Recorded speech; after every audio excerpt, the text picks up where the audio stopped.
मंत्र 18 ईशोपनिषद इस बुक का लास्ट मंत्र है। तो ये भक्त के द्वारा की गई प्रार्थना इसमें बताई गई है। तो भक्त प्रार्थना करता है भगवान से, अग्ने नय सुपथराय अस्मान विश्वानि देव वयुनानि विद्वान युयोधि अस्मा जुहुराणम एना भूयिष्ठाम ते नमा उक्तिम विधेम।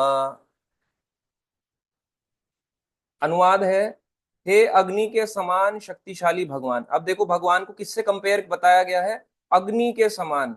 तो भगवान साधारण नहीं है, भगवान को बताया गया अग्नि के समान। अग्नि कैसे होती है, कुछ भी चीज आग में डालो उसको जल के एकदम राख बना देगी। तो भगवान को ऐसा बताया गया। अब मैं आपको नमस्कार करता हूं और आपके चरणों पर दंडवत प्रणाम करता हूं। तो भगवान के चरणों पे किया जाता है दंडवत प्रणाम। हे भगवान, आप अपने तक पहुंचने के लिए मुझे सही मार्ग पर ले चलें, क्योंकि आप मेरे द्वारा भूतकाल में किया गया सब कुछ जानते हैं। मैंने पिछले भूतकाल में पास्ट में जो किया है आप मेरे बारे में सब कुछ जानते हैं। अतः मुझे विगत पापों के फलों से मुक्त कर दें, जिससे मेरी प्रगति में कोई अवरोध ना आए। तो भक्त प्रार्थना कर रहा है भगवान से कि जितने भी उसके पाप कर्म हैं उसको जला के भस्म कर दे। भगवान कैसे हैं, अग्नि के समान शक्तिशाली। अग्नि में आप कुछ भी डालो, कागज डालोगे जल जाएगा। अग्नि में आप लोहा डालो, लोहा तक भी मेल्ट हो जाता है। अगर आप उसको बहुत देर तक तेज तापमान में तपाओ तो लोहा भी मेल्ट कर जाएगा। अग्नि में आप कांच डालो, कांच भी मेल्ट कर जाएगा। जो चीज नहीं जलती है वो अग्नि में जल जाएगी। तो इसलिए भगवान को बताया गया अग्नि के समान शक्तिमान। वैसे अग्निदेव जो है इनका सेपरेट एक्सिस्टेंस कुछ नहीं है। भगवान है तो देवी देवता है, भगवान है तो अग्निदेव भी है। तो भगवान को अग्नि के समान बताया गया। यहाँ पे बता रहे हैं भगवान के कैसे होते हैं, जैसे पाप हमारे होते हैं। कितने भी अगर हम पाप कर लें, पाप करने के बाद अगर हम भगवान की शरण में जाते हैं तो भगवान उन पापों को ऐसे करके इकट्ठा करके जला डालते हैं। ये भगवान कहते भी हैं। भगवान भगवत गीता के लास्ट अध्याय जो है 18वां अध्याय उसके 66 नंबर श्लोक में कहते हैं कि जो मेरी शरण में आ जाता है उसके मैं सारे पाप उसको मुक्त कर देता हूं। कैसे, क्रम बाय क्रम। ऐसे नहीं कि आज भक्ति में आए आज ही सारे पाप नष्ट हो जाएंगे, धीरे धीरे धीरे धीरे करके। अब ये कैसे आगे बढ़ेंगे हम इस श्लोक में, कैसे होगा ये। इस श्लोक में भगवान से प्रार्थना कर रहा है एक भक्त। तो भगवान के बारे में यहाँ पे एक और थोड़ा सा बताया गया। कई लोग भगवान को जैसे हम बताते हैं निराकार मानते हैं। कोई लोग नहीं, आप कितना भी समझा लो वो भगवान की एक ही चीज पे लगे रहते हैं, भगवान ना निराकार है। क्योंकि भगवान निराकार है तो निराकार का मतलब उसका कोई आकार नहीं है, भगवान एक लाइट की तरह है, भगवान हमें नहीं दिखाता तो भगवान ऐसा ही है। मगर हम यहाँ पे पढ़ते हैं शास्त्र में कहीं भी भगवान का निराकार के बारे में नहीं। अब आपसे पूछे क्यों, क्यों ये भगवान है जो साकार है। इस फिलॉसफी में बार बार ना वो किया जाता है, बार बार फोर्स किया जाता है कि आप इसको समझो। नहीं तो कई बार क्या होता है, जब हमें भी लगता है ना कई समय भक्ति करने के बाद भगवान सुनता तो है नहीं, इतनी प्रार्थनाएं कर ली, इतनी इच्छाएं मांग ली, इच्छा तो पूरी हुई नहीं, तो हो सकता है भगवान जरूर निराकार होगा। तो देखो इस मंत्र में ही क्या है, जब आप इसको पढ़ोगे, अब मैं आपको नमस्कार करता हूं। तो नमस्कार किसके आगे किया जाता है, जो देखता हो। जिसको दिखता ही ना हो उसके आगे हाथ जोड़ो या ना जोड़ो क्या फर्क पड़ता है। और आपके चरणों पर दंडवत प्रणाम करता हूं। क्या निराकार के चरण होते हैं। अगर कोई चीज का आकार ही नहीं है, फॉर्मलेस है, उसको आप दंडवत कैसे करोगे। कर सकते हो दंडवत। मान लो कोई प्रभु जी खड़े हैं, हरे कृष्णा प्रभु जी, और सामने उन पता चल रहा है निराकार है, तो उनको दंडवत कैसे मारोगे। चरण लिखा है तो इसका मतलब भगवान का आकार है। जब भगवान का आकार है तो इसका मतलब भगवान को हम नमस्कार कर रहे हैं तो वो देख भी सकते हैं। जब प्रार्थना कर रहे हैं तो इसका मतलब भगवान सुन भी सकते हैं। तो भगवान निराकार का है। तो अलग अलग फिलोसफीज में कई बार लोग उनको निराकार भी मानने लगते हैं। चाहे हमारा अपना सनातन धर्म ले, कर्मकांड सेक्शन, चाहे हम उसमें मायावाद क्यों ना लें, चाहे हम अलग उसके रिलीजन फेथ में क्यों ना चले जाएं, वो भी निराकार मानते हैं। अल्लाह क्या है, निराकार। जीसस का फादर कौन, निराकार। और अन्य अन्य देवता निराकार, भगवान निराकार। यही फिलॉसफी को लेके घड़ते रहते हैं। अब जैसे भगवान है और भगवान के आगे तेज निकल रहा है। अब तेज निकल रहा हो तो सामने कोई व्यक्ति देख पाएगा। गाड़ी है, गाड़ी के आगे लाइट जल रही है, आप देख ही नहीं पाओगे कौन सी गाड़ी का मॉडल है। ऐसे ही भगवान से इतना तेज निकल रहा है कि भक्त पहचान नहीं पाता, भगवान को देख नहीं पाता। मगर भक्त फिर भी प्रार्थना कर रहा है, मैं आपके चरणों पर दंडवत प्रणाम करता हूं। इसका मतलब भगवान का आकार है। और देखो भगवान को दंडवत प्रणाम किया जाता है। अगर आप देखो हमारे फिलॉसफी में पैर छूने वाली फिलॉसफी नहीं है। आपने कभी देखा भगवान के कोई ऐसे पाए लागू करता है, पाए लागू ऐसे करके कोई ऐसे करता है? हमारे इसमें नहीं होता। जनरली पहले के समय में आचार्यों इतने शक्तिशाली होते थे कि कोई अगर उनके पैर छूता था यानी फीट टच करता था, तो बताते हैं कि हमारे इसके जो हमारे पाप होते हैं बुरे, वो बुरे पाप कर्म उनमें चले जाते हैं कि मेरा पाप कर्म तुम ले लो। तो आचार्य इतने शक्तिशाली थे कि वो उस पाप को ले सकते हैं। हमारे में इतनी शक्ति नहीं है कि आप बोलो मेरे पैर छूना, हमने पैर छू दिए, आप हमारा पाप आप ले गए। क्या हमारे में इतनी शक्ति है कि हम उस पाप को झेल सकें उसको? इसलिए हमें पैर छूने वाली फिलॉसफी से थोड़ा दूर रहना चाहिए। वैष्णवों में पैर नहीं छूते। कई बार लोग पूछेंगे कि इस्कॉन में आप लोग पैर क्यों नहीं छूते? इतने बड़े बड़े संत हैं, महात्मा है, गुरु जी हैं, प्रभु जी हैं, माता जी हैं, उनके पैर क्यों नहीं छूते? पैर इसलिए नहीं छूते क्योंकि हमारे पाप कर्म उन पे डाल देते हैं। ये चीज गलत है। जैसे आपके सामने कोई प्रभु जी आ रहे हैं, चल के आ रहे हैं, ऐसे से वॉक करके आ रहे हैं, आपने उनको ऐसे करके पैर छू दिया, लाओ अपना पैर दो, मैं आपको छूना चाहता हूँ, लाओ अपना चरण लाओ, आपने ऐसे करके छू दिया, तो आप ये शो करना चाह रहे हो कि मेरे बैड कर्मास आप ले लो। और अगर वो भी आपको ऐसे कर दें सामने वाले, आयुष्मान भव, तो आप समझ लो इनमें इतनी शक्ति है, तभी तो बोल रहे हैं। ऐसा होता है क्या कि हमारे पाप कर्म, हम तो सही रहे हैं, उसको कह रहे हैं कि तुम भी सहो थोड़े से, तो क्या उसमें इतनी शक्ति है जो ये बोल रहा है आयुष्मान भवा चिरंजीवी भवा, कि वो उन पाप कर्मों को सह सकता है? तो पहले के समय में ऐसे आचार्य थे, ऐसे गुरु थे जो उसको सह सकते थे, मगर कलयुग में ऐसा कोई भी नहीं है। इसलिए हम लोग प्रणाम करते हैं। कैसे? पंचांग प्रणाम, दंडवत नहीं बोलते। हरे कृष्णा प्रभु जी दंडवत प्रणाम, दंडवत मतलब हम एक दूसरे के आगे लेट के ऐसे करके लेटे हुए हैं और प्रणाम कर रहे हैं। अब ये दंडवत प्रणाम करने वाली चीज है। मगर अगर हम ऐसे सीधे लेटे हुए हैं तो फिर, अगर आप देख लो, अगर हम सीधे लेटे हैं ऐसे प्रणाम कर रहे हैं तब तो दंडवत कहलाएगा। अगर प्रभु जी सामने खड़े हैं और हम खड़े खड़े बोल रहे हैं हरे कृष्णा प्रभु जी दंडवत प्रणाम, तो ये दंडवत तो नहीं हुआ है, तो क्या हुआ? स्टैंडिंग प्रणाम, या आप कह सकते हो खड़ाऊ प्रणाम। खड़े खड़े प्रणाम कर दिया हमने आपको। तो दंडवत का मतलब डंडे की तरह ऐसे करके गिर जाओ और प्रणाम कर दो, तब वो दंडवत कहलाएगा।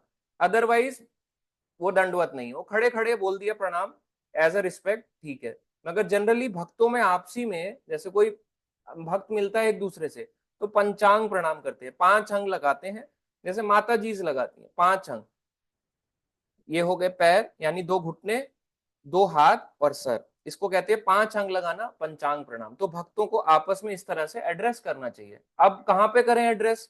अगर कोई सड़क पे चल के जा रहा है, अभी वो जस्ट निकला ही था, ऑफिस के लिए जा रहा है, और आपने कर दिया हरे कृष्णा प्रभु जी प्रणाम वांछा कल्प तरुभ्यश्च, वो बेचारा कैसे करेगा? मान लो उसका पैंट शर्ट आपने गंदा कर दिया, उसको ऑफिस में एंट्री देंगे? आप उसके फल के भोक्ता हो जाओगे कि हमने उसको कीचड़ में पड़ी प्रणाम करा दिया। मतलब हम इतना दिखाना चाह रहे थे कि हमने तो प्रणाम मारा, हम तो तुम्हें रिस्पेक्ट दे रहे हैं और तुम भी हमें प्रणाम मारो। अब उसका जो पाप उनको उसको लगाया कि ले कीचड़ पे तू हमारे को प्रणाम कर, वो तो कर जाएंगे भाव भाव में, मगर गलत है। इसलिए परिस्थिति के अकॉर्डिंगली प्रणाम भी किया जाता है। या तो फिर बिल्कुल ही भाव में है तब तो ठीक है, कहीं पे भी प्रणाम कर दो, मगर देखो सामने वाले की परिस्थिति क्या है, इसलिए सामने वाले को देख के प्रणाम किया जाता है। तो भगवान को हम करते हैं दंडवत, सन्यासी हो गया तो दंडवत, और भक्त आपस में हो तो पंचांग प्रणाम। अगर स्थिति वैसी नहीं है तो हाथ जोड़ दो। और ऐसा भी ना हो कि पंचांग प्रणाम बोलते रहे कि वांछा कल्पतरुभ्यश्च कृपा सिंधु पतना पावनेभ्यो वैष्णवेभ्यो नमो नमः, उठे हो उसके बाद उसको पीछ पीछे गालियां निकाल रहे हैं या उल्टा सीधा बोल रहे हैं, तो वो फिर प्रणाम का महत्व नहीं है। इंटेंशन प्योर होना चाहिए। हरे कृष्णा भी बोल रहे हो, आपका अगर इंटेंशन यानी अंदर से आपका मकसद साफ है कि मैं इनको क्यों बोल रहा हूँ हरे कृष्णा, कि मैं सच में इनका भला चाहता हूँ, मैं चाहता हूं इन पे भगवान की कृपा बनी रहे, हरे कृष्णा, उनको एड्रेस कर रहे हो, तब तो ठीक है। मगर प्रणाम भी कर रहे हैं और उठ पटांग से बोल भी रहे हैं, तो ऐसे प्रणाम का क्या फायदा? इससे अच्छा तो इंटेंशन अपना इंटरनली वर्क करें, मन पे काम करना चाहिए। तो ये दंडवत प्रणाम हो गया भगवान को। अब यहाँ पे इसी श्लोक में आगे बता रहे हैं, आप तात्पर्य में जाओगे यही सब है ऑलमोस्ट। अब आप अपने सही सही के अब अपने तक पहुंचाने के लिए सही मार्ग पर ले चलें। भक्त भगवान से बोल रहा है कि मुझे सही रास्ता दिखाएं, क्योंकि आप मेरे द्वारा भूतकाल में किया गया सब कुछ जानते हैं। भगवान एक एक चीज जानते हैं हमने क्या किया है, पास्ट प्रेजेंट फ्यूचर। अगर कई बार हम पाप करते हैं, हमें लगा किसने देखा, कौन है देखने वाला? आपको देख लिया। अगर आपने दिन के समय चोरी करी, सूर्य देव ने आपको देख लिया। भगवान तो हृदय में बैठे हैं, वो तो देख ही रहे हैं, मगर सूर्य देव ने भी देख लिया। अगर आप रात में चोरी करते हैं कि चलो रात का टाइम है, डाका डालेंगे, जेब काटेंगे, तो चंद्रदेव ने देख लिया। अगर कोई नहीं है आसपास, बंद कमरा है, किसी का मर्डर कर दिया, तो वायुदेव ने देख लिया, हवा तो है। अगर पानी में किसी को दम घोट के ऐसे ऐसे करके मार दिया, तो जल के देवता वरुण देवता ने देख लिया। तो आपको कोई ना कोई निगरानी रखे हुए है। तो केवल हम ये कहते हैं ऐसा कि हम ना कि कोई हमें देख नहीं सकता, हमें हर कोई हर समय देख रहा है।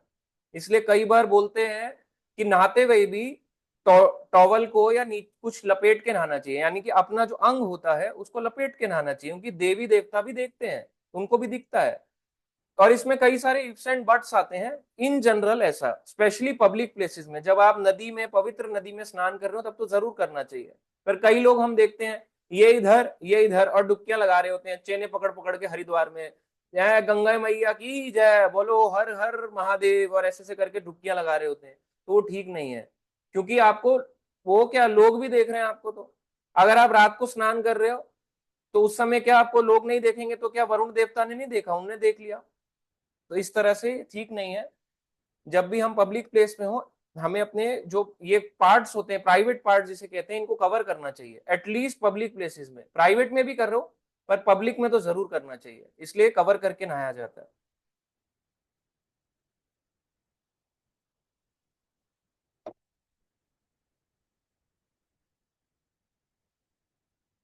अब इसमें थोड़ा सा हम आगे बढ़ेंगे।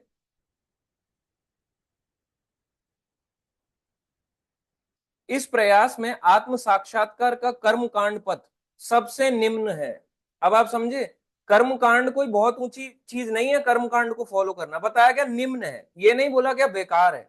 यानी स्टार्टिंग है, निम्न है, सबसे नीचे से स्टार्ट है, नीचा है अभी। ऐसे कर्म वेदों के अनुष्ठानों से लेश मात्र भी विचलित होने पर विकर्म परिणत हो जाते हैं। अगर ऐसे कर्म, यानी कि जो कर्म कांड फॉलो करता है, अगर वेदों के अनुष्ठान यानी वैदिक अनुष्ठान के थोड़ा सा भी विचलित हो गए, तो वो क्या बन जाएगा? विकर्मा। अर्थात ऐसे कर्मा जो कर्ता के हित में नहीं होते। यानी कर्म कांड में त्रुटियां होती ही होती हैं। जो भी कर्म कांड फॉलो करता है, देवी देवताओं की उपासना कर रहा है, कुछ भी कर रहा है, अगर उसमें थोड़ी सी भी त्रुटि हो जाए, तो वो विकर्म यानी बैड कर्मा में काउंट होता है। अब जैसे एग्जाम्पल, मैं आपको एग्जाम्पल देता हूँ, ऐसे भी पितृ श्राद्ध आया। अब जैसे भगवान कहते हैं कि मैं पितरों को दिए जाने वाला तर्पण हूं। अब तर्पण विधि देखा जाए तो भगवान ने बोल दिया कि ऑथेंटिक है, ये बात तो ट्रुथ है, शास्त्रिक है। अब तर्पण कैसे दिया जाता है? जनरली इस है, ऐसे दिया जाता है, मतलब आप समझ रहे हो, ऐसे नहीं दिया जाता, ऐसे करके दिया जाता है। ठीक है, अब उसकी विधि है, तो ये कर्मकांड विधि है। अब अगर इसमें मान लो किसी ने ऐसे करके कर दिया, ओहो हाथ थका दिया पंडित जी ने, तो ऐसे कर दो। अब ऐसे कर देगा तो क्या होगा? पितरों को तर्पण पहुंचेगा? नहीं, नहीं पहुंचेगा। ऐसे होगा तो पहुंचेगा, ऐसे होगा तो नहीं पहुंचेगा। इसलिए कर्म कांड में अनुष्ठान जरूरी होता है, मगर वैष्णव विधि में अनुष्ठान तो जरूरी है, मगर कमी भी रह जाए तो भगवान अपने भक्त को स्वीकार करते हैं। इसलिए बोला जाता है भगवान भाव के भूखे हैं।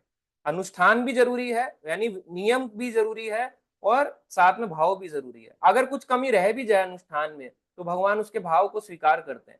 इसलिए जब हम भक्ति में आते हैं तो बार बार क्यों बोलते हैं इंटरनली वर्क करो, इंटरनली वर्क करो? एक्सटर्नली तो बहुत ईजी है। आप जाओ, धोती कुर्ता कितने का आ रहा है? 500 का, 600 का। दिल्ली जैसे आप अगर एनवायरमेंट में रहोगे, कुछ समय के बाद 40 के पार हो जाओगे, आपके बाल वैसे ही, ये हेयर्स आपके इधर उधर हो जाएंगे, यहाँ से चले जाएंगे, कुछ यहाँ से चले जाएंगे। स्पेशली मेल्स के जो रोज सर धो रहे हैं, उनके हेयर्स वैसे ही गिर जाएंगे, यहाँ से यहाँ से यहाँ से यहाँ से। तो आप खुद देखो, बाहरी रूप से तो भक्त बनना बहुत आसान है, दिल्ली में तो और भी आसान है कि बाल भी जल्दी झड़ जाते हैं, पानी खराब है, धोती कुर्ता जगह जगह मिल ही रहा है, कहीं पे भी चले जाओ, मार्केट में लोकली भी मिल जाता है, सस्ते से लेके महंगा, 500 टू जितने भी आप ले जाना चाहते हो, महंगे से महंगा भी मिल जाएगा। तो इस तरह से ये चलता रहता है। मगर हमारे यहाँ पे अगर आप देखो, कितने लोग हैं जो इस भक्ति को सही रूप से पालन कर रहे हैं। अनुष्ठान तो है, भाव नहीं है। क्यों नहीं है? पढ़ते नहीं है। ये भी इसमें कवर होगा इसी श्लोक के तात्पर्य में। विदाउट भाव आनंद नहीं आएगा आपको। इसलिए जब भक्ति में हम ग्रो करते हैं तो साथ साथ नियम भी पालन करना जरूरी है, मगर भगवान के लिए प्रेम भी जरूरी है। ठीक है, अभी श्लोक में ही आगे बढ़ेंगे।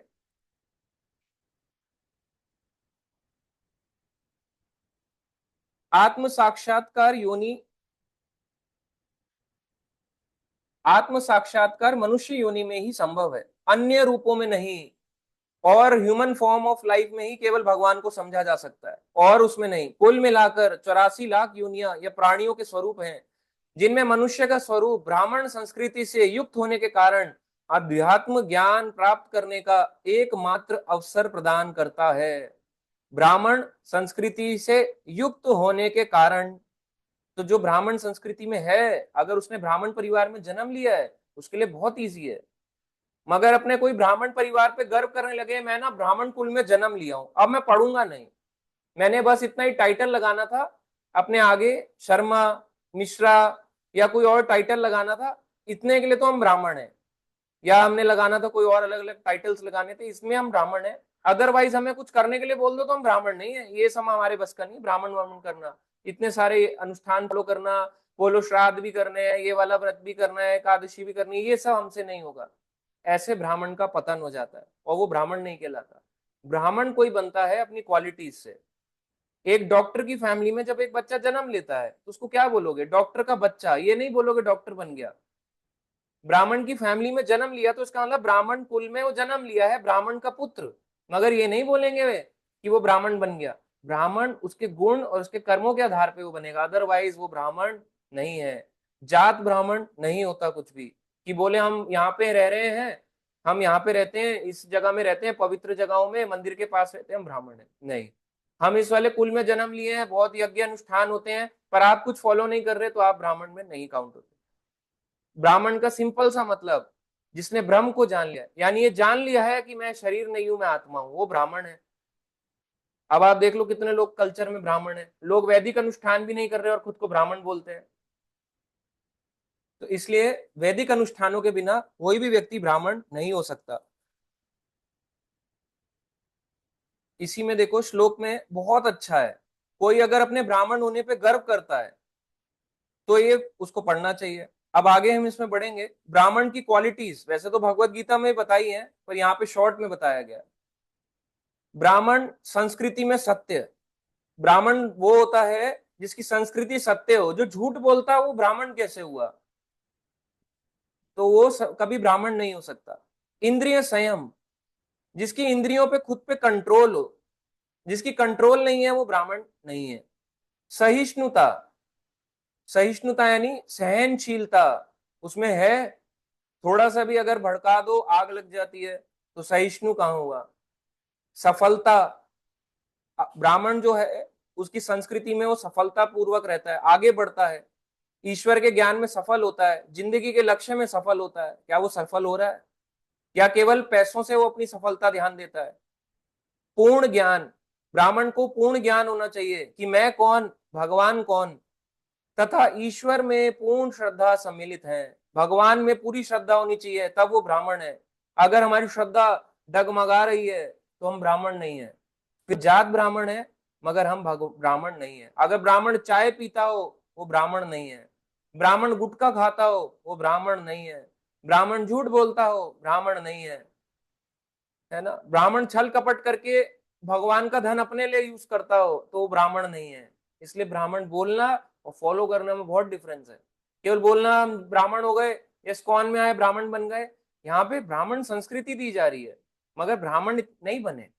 अभी हम बनने का प्रयास कर रहे हैं, वो क्वालिटीज अपने अंदर लेके आ रहे हैं, मगर हम बने नहीं।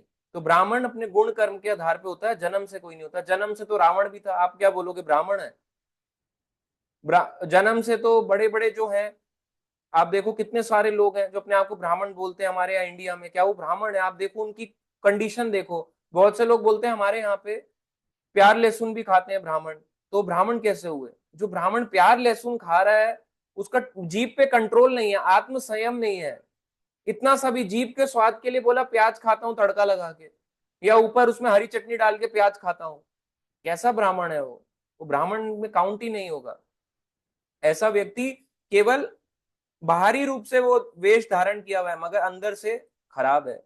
और इसमें हमारे श्रीमद् भागवतम में ही बताते हैं कि पिछले जन्म में जो ऐसा कार्य कर रहे हैं वो सारे पिछले जन्म में असुर थे। अब वो इन सब ने ब्राह्मण कुल में जन्म ले लिया है। पिछले जन्म में असुर थे और ब्राह्मण कुल में जन्म लेके आ गए हैं, और अब खुद को टाइटल ब्राह्मण बता रहे हैं मगर फॉलो कुछ नहीं करते। असुरों को किस चीज का गर्व होता है कि मेरे गुरु हैं शुक्राचार्य, हम भी बड़ी संस्कृति का पालन करते हैं, हमें भी सब कुछ आता है, मगर भगवान को नहीं मानते, सही रास्ते पे नहीं चलते, फॉलो बाहरी रूप से करते हैं अंदर से नहीं करते। तो असुर ऐसे होते हैं। अब कलयुग में ऐसे लोग जो आप देखते हो पिछले जन्म में असुर थे। और भक्त वो है जिसने पिछले जन्म में भक्ति भजन खूब किया, अब इस जन्म में आके उसको ब्राह्मण कुल में जन्म मिल गया। अब कुल में जन्म मिलने के बाद एक अपॉर्चुनिटी तो है ही ना। अगर मान लो एक मांस खाने वाला परिवार है, मांस खाने वाले परिवार में भक्ति करना आसान है, या ऐसे परिवार में जहां बचपन से ही राम का कृष्ण का नाम लिया जाता है, गीता पढ़ी जाती है, डेथ पे गरुड़ पुराण पढ़ा जाता है, या वहां इजी है? ऑब्वियसली जहां पे ब्राह्मण संस्कृति है, क्योंकि उसको कैच करना आसान होता है, उसको ज्यादा समझाना नहीं पड़ता, थोड़ा सा बोलो श्रद्धा उसकी जाग जाती है, हाँ हाँ हाँ आप सही बोल रहे हो, आप सही बोल रहे हो। तो ब्राह्मण है अपने गुण कर्म के आधार पे, जो पिछले जन्म में भक्ति करके आएगा उसको अगला जन्म ब्राह्मण कुल में भी जन्म मिल जाता है। और भगवान कहते हैं शुचि नाम श्रीमताम गेहे यो भ्रष्ट अभिजायते। अगर पिछला जन्म किसी कारणवश रह भी गया, भगवत गीता छठा अध्याय 41-42 नंबर श्लोक, इसी तात्पर्य में भी लिखा है, किसी कारणवश रह भी जाता है, अगला जन्म उसको जो है या तो मनुष्य कुल में, कहां पे, ब्राह्मण में, या फिर एक अमीर परिवार में जन्म मिलेगा। दोनों में ही फायदा है। तो भक्ति का लॉस क्या है? कोई लॉस नहीं है। इतनी आप पूजाएं कर लो, इतने आप मंदिर चले जाओ, सब कुछ कर लो, मगर भक्ति जब तक आप ये नहीं समझ पाए कि कृष्ण कौन, मैं कौन, राम कौन, मैं कौन, मेरा उनसे क्या संबंध है, क्या मुझे चैंटिंग करना चाहिए या नहीं करना चाहिए, बेसिक्स भी अगर नहीं फॉलो कर पाए भक्ति का एबीसी, तो भी हम फेल हैं, इस लाइफ में फेल हो गए। अगला जीवन फिर हमारे को मनुष्य नहीं मिलेगा। ये नहीं कि केवल एक बार आए थे इस्कॉन मंदिर, हरे कृष्णा अगला जीवन मनुष्य मिल जाएगा, नहीं। आपको चैंटिंग करना पड़ेगा, आप भक्ति मार्ग में हो, अगर पतन हो जाए तो तब अगला जीवन पॉसिबिलिटी है कि मिल जाएगा।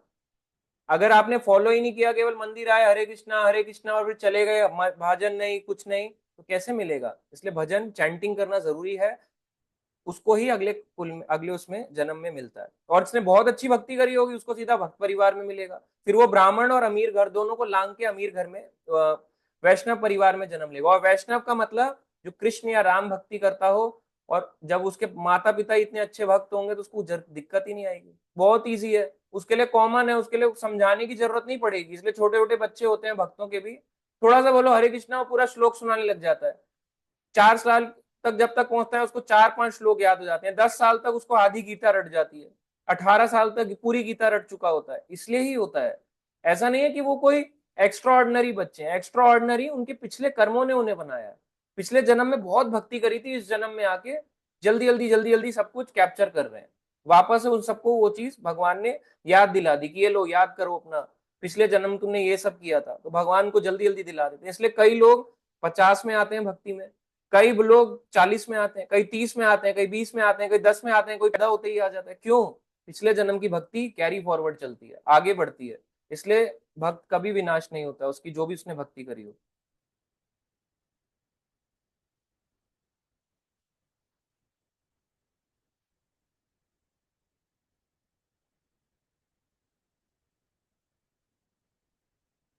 ठीक है, इसमें श्लोक पढ़ते हैं। ये भगवत गीता में छठा अध्याय 41-42 नंबर श्लोक, 41-42, हमें भगवान आश्वस्त करते हैं कि आत्म साक्षात्कार के पथ से पतित तथा योग भ्रष्ट लोगों को या तो अच्छे ब्राह्मण परिवारों में या धनी व्यापारियों के परिवारों में जन्म लेकर अपना सुधार करने का अवसर दिया जाता है। देख रहे हो, ब्राह्मण परिवार या धनी व्यापारी परिवार, अगर बिजनेस क्लास में भी आप बॉर्न हो गए तो पैसे कमाने की टेंशन खत्म, तब भी तो आसान है। ऐसे जन्मों से आत्म साक्षात्कार के उच्च अवसर प्रदान किए जाते हैं। यदि मोहवश इन अवसरों का दुरुपयोग किया जाता है तो मनुष्य परम शक्तिमान भगवान प्रदत्त जीवन के सुनहरे अवसर को खो देता है। तो किसी को अगर ब्राह्मण परिवार में जन्म मिला है या अमीर घर में जन्म मिला है, वो बहुत ही भाग्यशाली है, मनुष्य जीवन भी मिला, वो भी कहाँ पे? इंडिया, भारत जैसी भूमि पे मिला।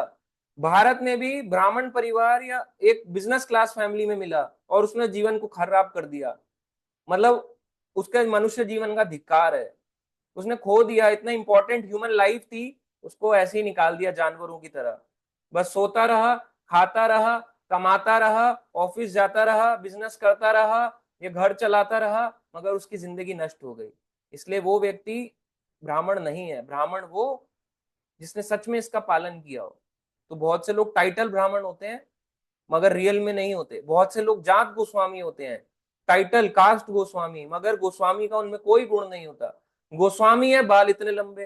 अरे कैसे गोस्वामी हो तुम, इतने बाल लंबे कर रखे तुमने, दाढ़ी फ्रेंच रख रखी है, आंखों पे लेंस लगा रखा है, किसी बात की। गोस्वामी वो है जिसकी इंद्रियों पे पूरी तरह उसने कंट्रोल कर लिया। गोस्वामी इंद्रियों का क्या है? कंट्रोलर।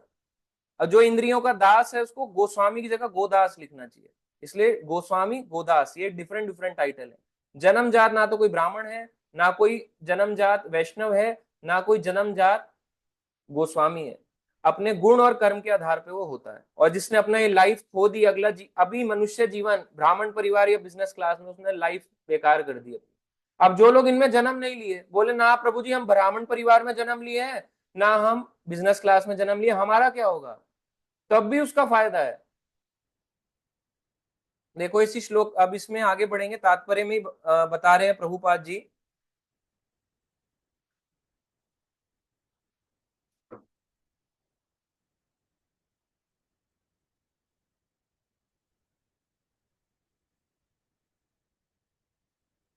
अनेकानेक जन्मों तक दिव्य ज्ञान का पद प्राप्त कर लेने पर जब मनुष्य भगवान की शरण ग्रहण करता है तभी वह पूर्ण बनता है। अनेकानेक जन्म, बहुत जन्म लेने पड़ते हैं, यह सामान्य कार्य है। किंतु यदि कोई प्रारंभ ही शरण ग्रहण कर लेता है, जैसे कि इस मंत्र में स्तुति की गई है, तो वह भक्तिमय प्रवृत्ति ग्रहण करते ही समस्त प्रारंभिक अवस्थाओं को पार कर लेता है। जैसा भगवत गीता 18वां अध्याय 66 नंबर श्लोक में कहा गया है, भगवान तुरंत ऐसे शरणागत जीव का भार अपने ऊपर ले लेते हैं और उसे सभी पाप कर्मों के फलों से मुक्त कर देते हैं। तो भगवान उसकी स्पेशल टेक केयर करता है जो भगवान की भक्ति में आता है। ऐसा होता है भगवान साइड लेंगे आपकी। आप देखना, आपके काम बन नहीं रहे होंगे, प्रार्थना करोगे बन जाएंगे। जॉब चली जाएगी, मंदिर में आके प्रार्थना करोगे बन जाएंगे। घर डूब रहा होगा, फाइनेंशियल लॉस हो रहा होगा, बन जाएंगे। अगर आपको कोई और काम नहीं बन रहा होगा, बन जाएगा। भगवान में है, पर भगवान ऐसी इच्छाओं को जान के कई बार नहीं भी पूरा करते। जैसे एक बच्चे का गला खराब है, आप बोलो कि मेरे को ना आइसक्रीम खानी है, आइसक्रीम खानी है। अब भगवान कहेंगे अरे आइसक्रीम खा के तेरा गला खराब हो जाएगा। भगवान के परम पिता परम माता के समान है। वो कहेंगे बेटा तेरे आइसक्रीम खाएगा गला खराब हो जाएगा। बच्चा कहेगा नहीं, जिद करेगा, नहीं नहीं मुझे खानी है, मुझे खानी है, मुझे खानी है। अब जब बच्चा जिद कर रहा है, किससे बोलेगा? बड़े भाई से, बड़ी बहन से, या फिर बोलेगा किसी रिश्तेदार से। और रिश्तेदार कहेंगे अरे खिला दे, 10 रुपए की तो आ रही है, लेके आएगा, 10 रुपए की आपको आइसक्रीम दे देगा। कहेगा 10 क्या, ये ले 20 रुपए की चोकोबार खा, ये वाली आइसक्रीम खा और एकदम ऐश कर। अब बच्चा और खुश हो जाएगा। मगर उसके गले में चोकोबार ने उसका गला जो है चोक कर दिया, या बर्फ वाली आइसक्रीम ने उसका गला चोक कर दिया। चोक करने से क्या हुआ? उसका गला बैठ गया। तो गला बैठने से अच्छा काम हुआ या बुरा हुआ? बुरा हुआ उसके साथ। इसलिए भगवान रोकते हैं। कई बार हमारी इच्छाएं हम लेके जाते हैं, पूरा भगवान नहीं करते, क्योंकि भगवान रोकते हैं। उनको पता है इच्छा पूरी हो गई तो दोबारा ये भक्ति में नहीं आएगा, फिर इसका फॉल डाउन पक्का है। इसलिए भगवान इन सब चीजों को कई बार नहीं पूरा करते। उसके पीछे भगवान की कोई ना कोई योजना होती है।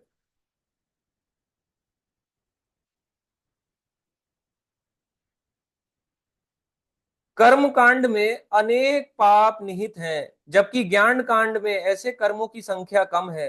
किंतु भगवत भक्ति या भक्ति पथ में किसी प्रकार के पाप होने की संभव भावना नहीं रहती। कर्म कांड में बहुत बहुत पाप है। कर्म कांड का सिंपल सा मतलब, हर कर्म करो और उसका फल पाने की अभिलाषा रखो, ये कर्म कांड है। मैंने आज भूखों को रोटी खिलाई तो मेरा नाम बन जाए, कर्म कांड। आज मैंने मंदिर गया, मेरी कोई इच्छा भी हो जाए, कर्म कांड। आज मैं इन वाली देवी देवताओं की पूजा करा, गणपति बप्पा मोरया, कर्म कांड। अब आ गया नवरात्रे, कर्म कांड। अब आ गया नेक्स्ट वाला फेस्टिवल कर्मकांड, ये कर्मकांड है।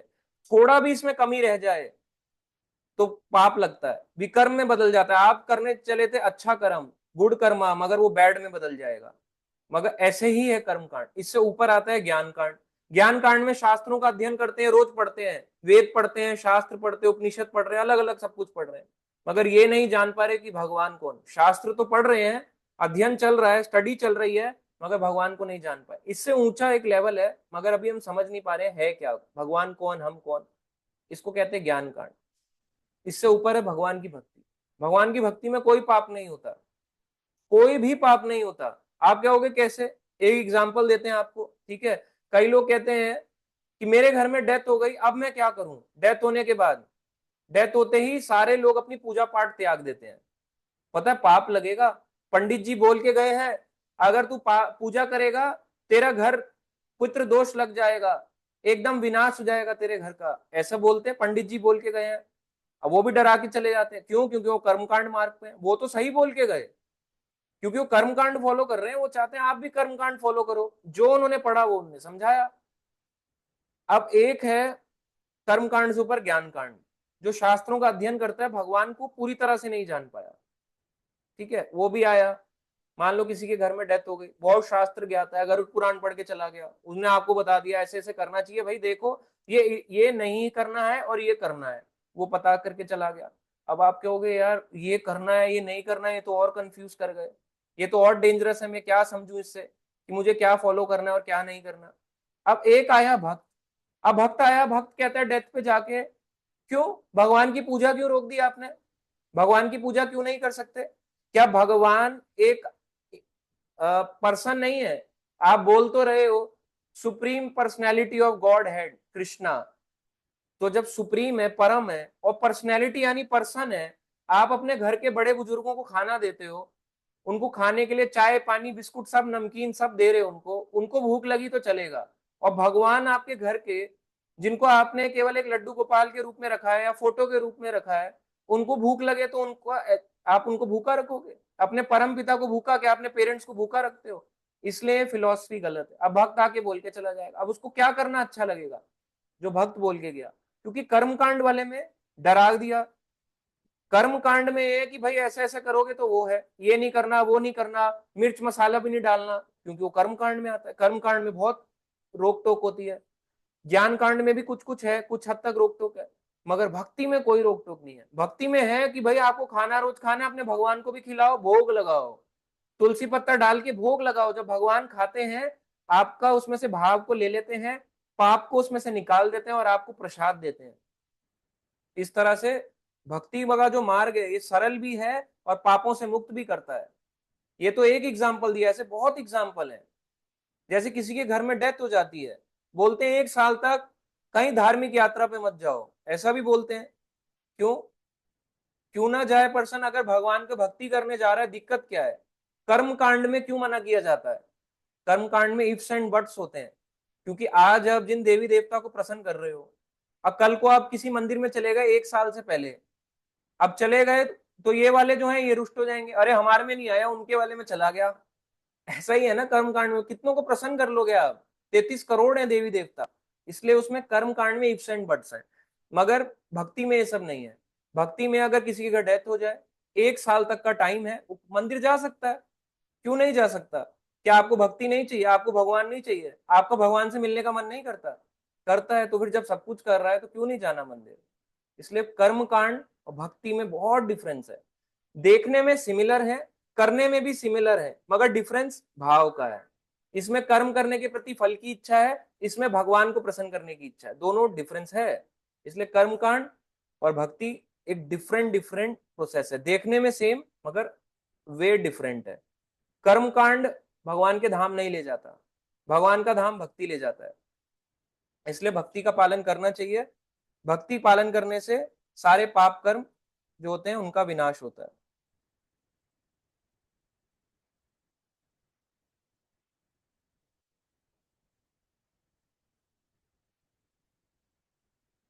अब इसमें आता है कि भक्त बड़ा या ब्राह्मण बड़ा? प्रभु जी बताओ कौन बड़ा? अब यहाँ पे प्रभुपाद जी कह रहे हैं भक्त यानी डिवोटी स्वतः एक दक्ष ब्राह्मण के गुण प्राप्त करके यज्ञ संपन्न करने का अधिकारी हो जाता है। आपने सुना भक्त, यहाँ ये नहीं लिखा कि कोई 16 माला कर रहा हो, बिल्कुल वैसे शुद्ध भक्ति कर रहा हो तो ही वो ब्राह्मण कहलाएगा, नहीं। दक्ष स्वतः यानी ऑटोमेटिकली एक दक्ष ब्राह्मण यानी एक स्ट्रॉन्ग ब्राह्मण के गुण प्राप्त करके यज्ञ संपन्न करने का अधिकारी हो जाता है। कौन सा यज्ञ करता है भक्त? हरिनाम संकीर्तन यज्ञ, ये भी एक यज्ञ है। भले ही उसका जन्म ब्राह्मण कुल में ना हुआ हो, भले ही आपने ब्राह्मण कुल में जन्म लिया नहीं लिया, कोई बात नहीं, ईशोपनिषद कह रहा है कोई बात नहीं, तब भी चलेगा। ऐसी है भगवान की सर्वशक्तिमत्ता, वे ब्राह्मण कुल में उत्पन्न होने वाले व्यक्ति को निम्न कुल जन्म चंडाल बना सकते हैं। यानी जिसने ब्राह्मण कुल में जन्म लिया है वो भी चंडाल बन सकता है, और चंडाल को भक्ति के बल पर योग्य ब्राह्मण से भी श्रेष्ठ बना सकते हैं। चंडाल आप समझते हो कौन हुआ? जो कुत्ते को मांस को खा के पचा लेता है। कौन है ऐसा? हमारे इंडिया में तो बहुत है, मोमो ईटर्स। उसमें क्या डलता है? आपको क्या लग रहा है मुर्गियां डाल रहे हैं उसमें? आपको 10 रुपए में आपको मुर्ग प्लेट दे रहे हैं, 20 रुपए का क्या डाल रहे हैं? जो मिला उसको चर्बी डाल दी। चंडाल होता है, कुछ भी खा लेता है। तो चंडाल व्यक्ति ऐसा होता है, मगर चंडाल व्यक्ति भी भक्त बन सकता है और भक्त भी चंडाल बन सकता है, जिसमें गुण के हिसाब से बोला गया। चंडाल में अगर भक्तों के गुण आ जाए तो भक्त कहलाएगा, और जो भक्त है वो ऑटोमेटिकली ब्राह्मण से भी ऊपर है। भाई ब्राह्मण को आप क्या करते देख रहे हो? घरों में जनरली यज्ञ कुंड जलाते हैं और उसमें ऐसे करके डालते हैं स्वाहा स्वाहा स्वाहा। उसमें आप देखोगे अरे अरे कितने सारे मंत्र पढ़ रहे हैं, कितने महान है ये, इनसे बड़ा तो कोई है ही नहीं। मगर भगवान कहते हैं कोई दिक्कत नहीं, कलयुग का ये यज्ञ ही नहीं है, ये यज्ञ त्रेता युग का विधि है। यज्ञ भगवान को प्राप्त करने की विधि है, मगर कलयुग की नहीं। अगर आपको नहीं आता नो इश्यू। अगर आपको क्या आता है? हरिनाम संकीर्तन यज्ञ आपने नहीं सीखा, आपके कुल में ये सब नहीं था, इतने सारे यज्ञ अनुष्ठान करना, ब्राह्मण कुल में जन्म नहीं, कोई बात नहीं। हरिनाम संकीर्तन यज्ञ करो और दूसरों के घर पे जाके कर सकते हो, दूसरों को करा सकते हो। क्या करना है? केवल हरे कृष्णा कृष्णा कृष्णा हरे हरे, हरे राम राम राम हरे हरे। कुछ नहीं, बस आपको हरे कृष्ण महामंत्र चैंट करना है, जोर शोर से कीर्तन करो। ये एक हरिनाम संकीर्तन यज्ञ है, कलयुग का एकमात्र यही साधन है, और कोई साधन नहीं है कलयुग में, केवल भगवान के नाम का साधन है। अगर ये हरिनाम यज्ञ कोई कर सकता है, अन्य यज्ञों को ना भी आता हो कोई बात नहीं, वो दक्ष ब्राह्मण कहलाएगा। एक स्ट्रॉन्ग ब्राह्मण है, समझदार ब्राह्मण है, क्योंकि लोगों को खर्चे से बचा रहा है।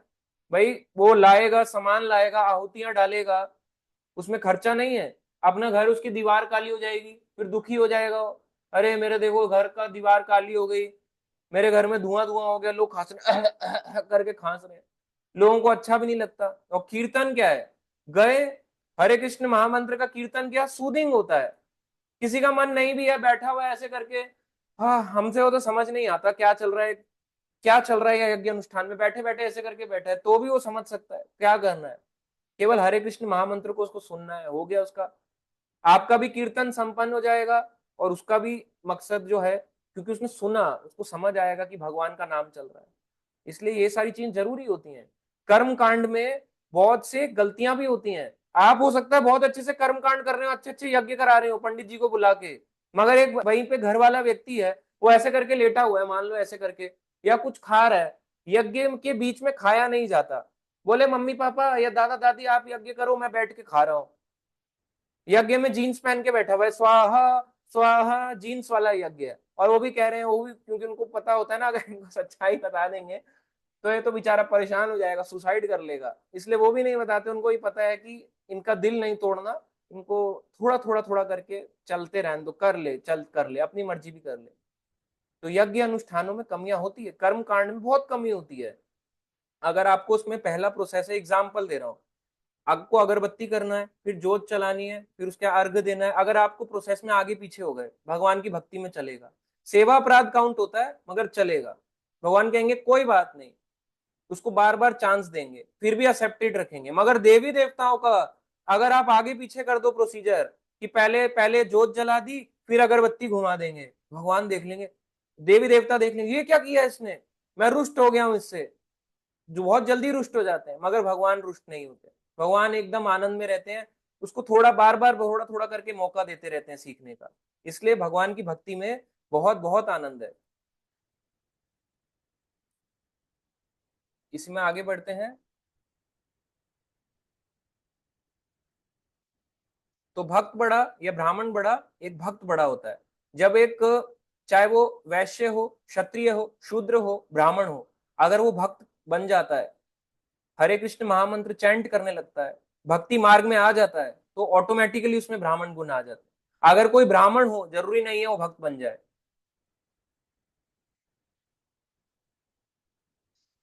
क्योंकि सर्वशक्तिमान भगवान सबके हृदय के भीतर स्थित हैं, अतः वे अपने निष्ठावान भक्तों को निर्देश दे सकते हैं जिससे वे सही मार्ग पा सकते हैं। ऐसे निर्देश विशेषतः भक्त अन्य चाहने पर, अन्यथा चाहने पर भी दिए जाते हैं। जहां अन्यों का संबंध है, ईश्वर किसी कर्ता को उसके ही उत्तरदायित्व पर स्वीकृति देते हैं, किंतु भक्त इसे क्योंकि किंतु भक्त भगवान को इस तरह निर्देश देता, वह कभी त्रुटि नहीं करता। तो भगवान देखते हैं हमारे एक एक प्रयास को, भगवान चेक करते हैं कितना मेरे लिए कर रहा है, अंदर से उसको मोटिवेशन देते हैं। अगर भगवान का भक्त देखेंगे कि मेरा भक्त जो है सीरियसली ग्रो करना चाहता है, ठीक है, इससे रिलेटेड एक श्लोक है, श्रीमद् भागवतम 11वां स्कंद 5वां अध्याय 42 नंबर श्लोक में कहा गया है।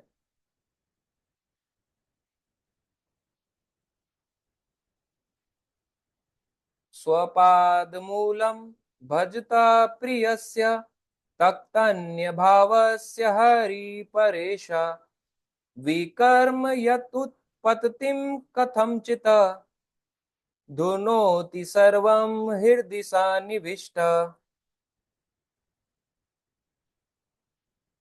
भगवान अपने पूर्ण शरणागत भक्त के प्रति इतने दयालु हैं, जिसने पूरी तरह भगवान की शरणागति ले ली है, सरेंडर हो गया है, भगवान उसके प्रति इतने दयालु हैं कि यद्यपि भक्त कभी कभी विकर्म यानी बुरे कर्म भी कर दे, अर्थात वैदिक आदेशों के विरुद्ध कर्म के बंधन में आ गिरता है, यानी गलत कर्म कर जाए, वैदिक जो हमारे कर्म बताए गए हैं उनके अलग चले जाए, विरुद्ध चले जाए, अगेंस्ट वे, तो भी वे भक्त के हृदय के भीतर से त्रुटियों को ठीक कर देते हैं। इसका कारण यह है कि भक्त भगवान को अत्यधिक प्रिय है, भगवान को अत्यधिक प्रिय है अपना भक्त, इसलिए उसको बुरे मार्ग में भी जाने से भगवान उसको वापस ले आते हैं। भगवान को पता है आज ही बुरे मार्ग पे जा रहा है, इसको वापस खींचो। इसको धन दौलत दिया भक्ति में लाने के लिए, इसलिए दिया ताकि सही मार्ग पे चले, इसलिए थोड़ा ना दिया कि मेरी भक्ति छोड़ दे या गलत काम करे, उसका धन दोबारा खींच लेंगे। जब दोबारा खींच लेंगे कहां भागेगा भक्त, दोबारा से चलो कृष्णा के पास। इसलिए भगवान दुख देते हैं, दुख देने का रीजन है भगवान चाहते हैं, उसका भला चाहते हैं कि वापस मेरे पास आ जाए, इसलिए भगवान केयर करते हैं बार बार बार बार। पेरेंट्स डांट लगा रहे हैं, क्यों लगा रहे हैं? क्योंकि वो चाहते हैं कि गलत काम ना कर बैठे।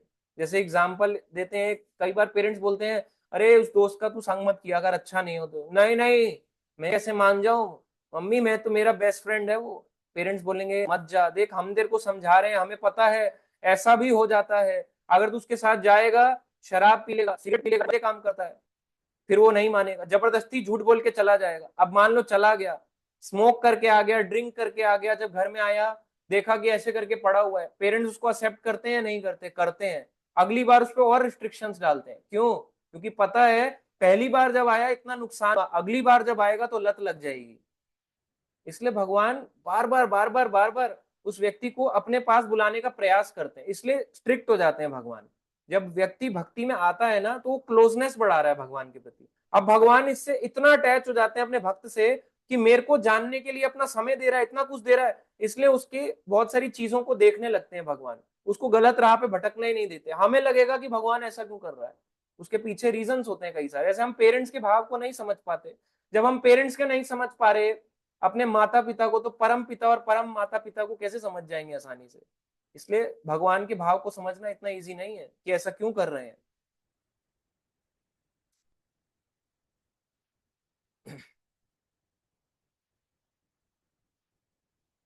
ईशोपनिषद के इस मंत्र में भक्त भगवान से प्रार्थना करता है कि वे उसके हृदय के भीतर से उसे सुधारें।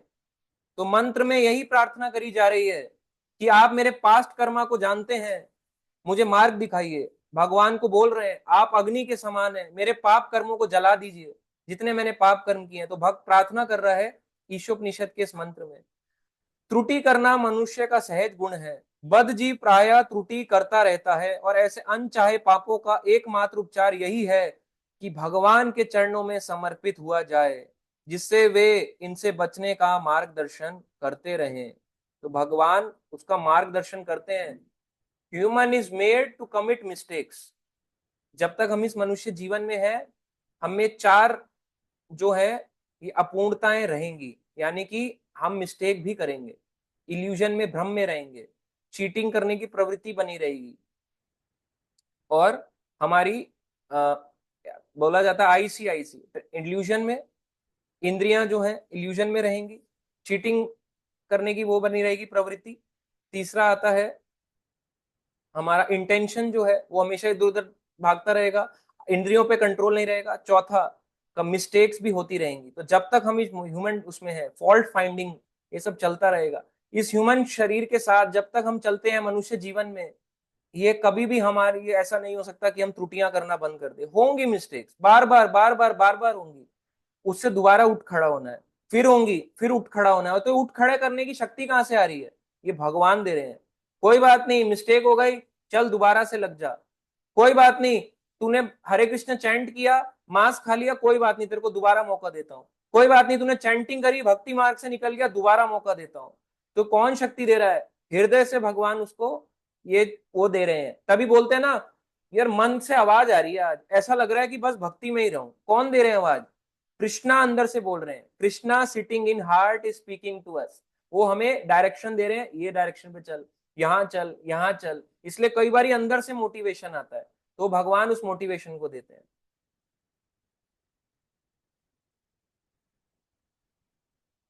भगवान पूर्ण शरणागति का भार अपने ऊपर लेते हैं।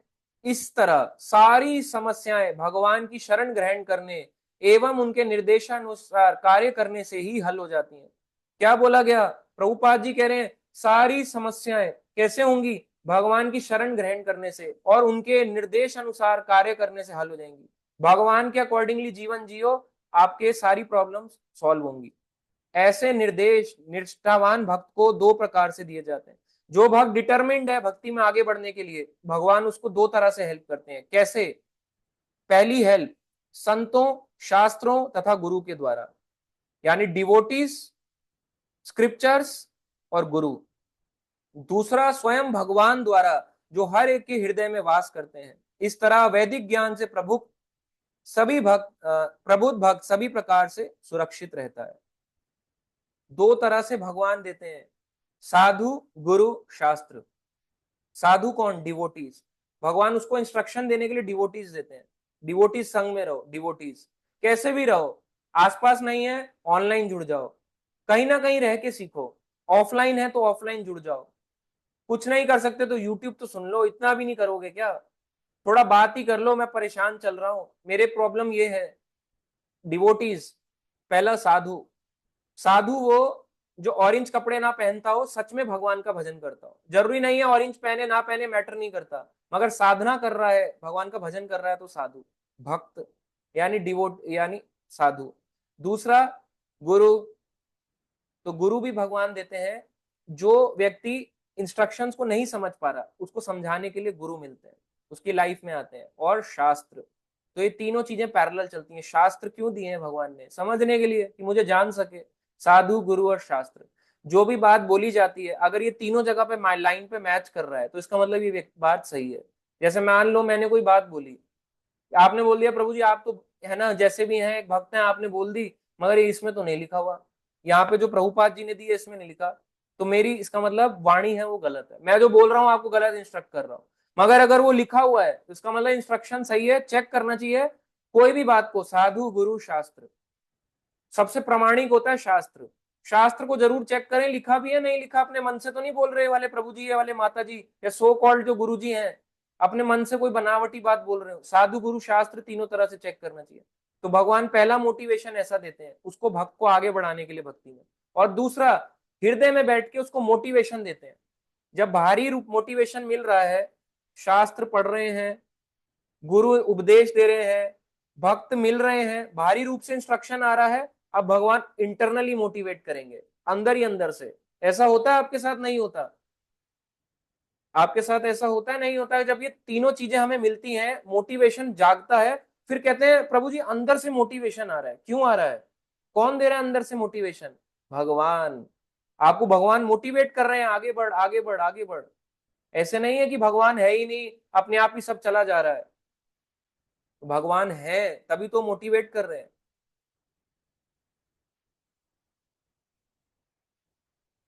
तो इसलिए साधु गुरु शास्त्र और अंदर से भगवान हृदय के अंदर बैठ के इंस्ट्रक्शन देते हैं।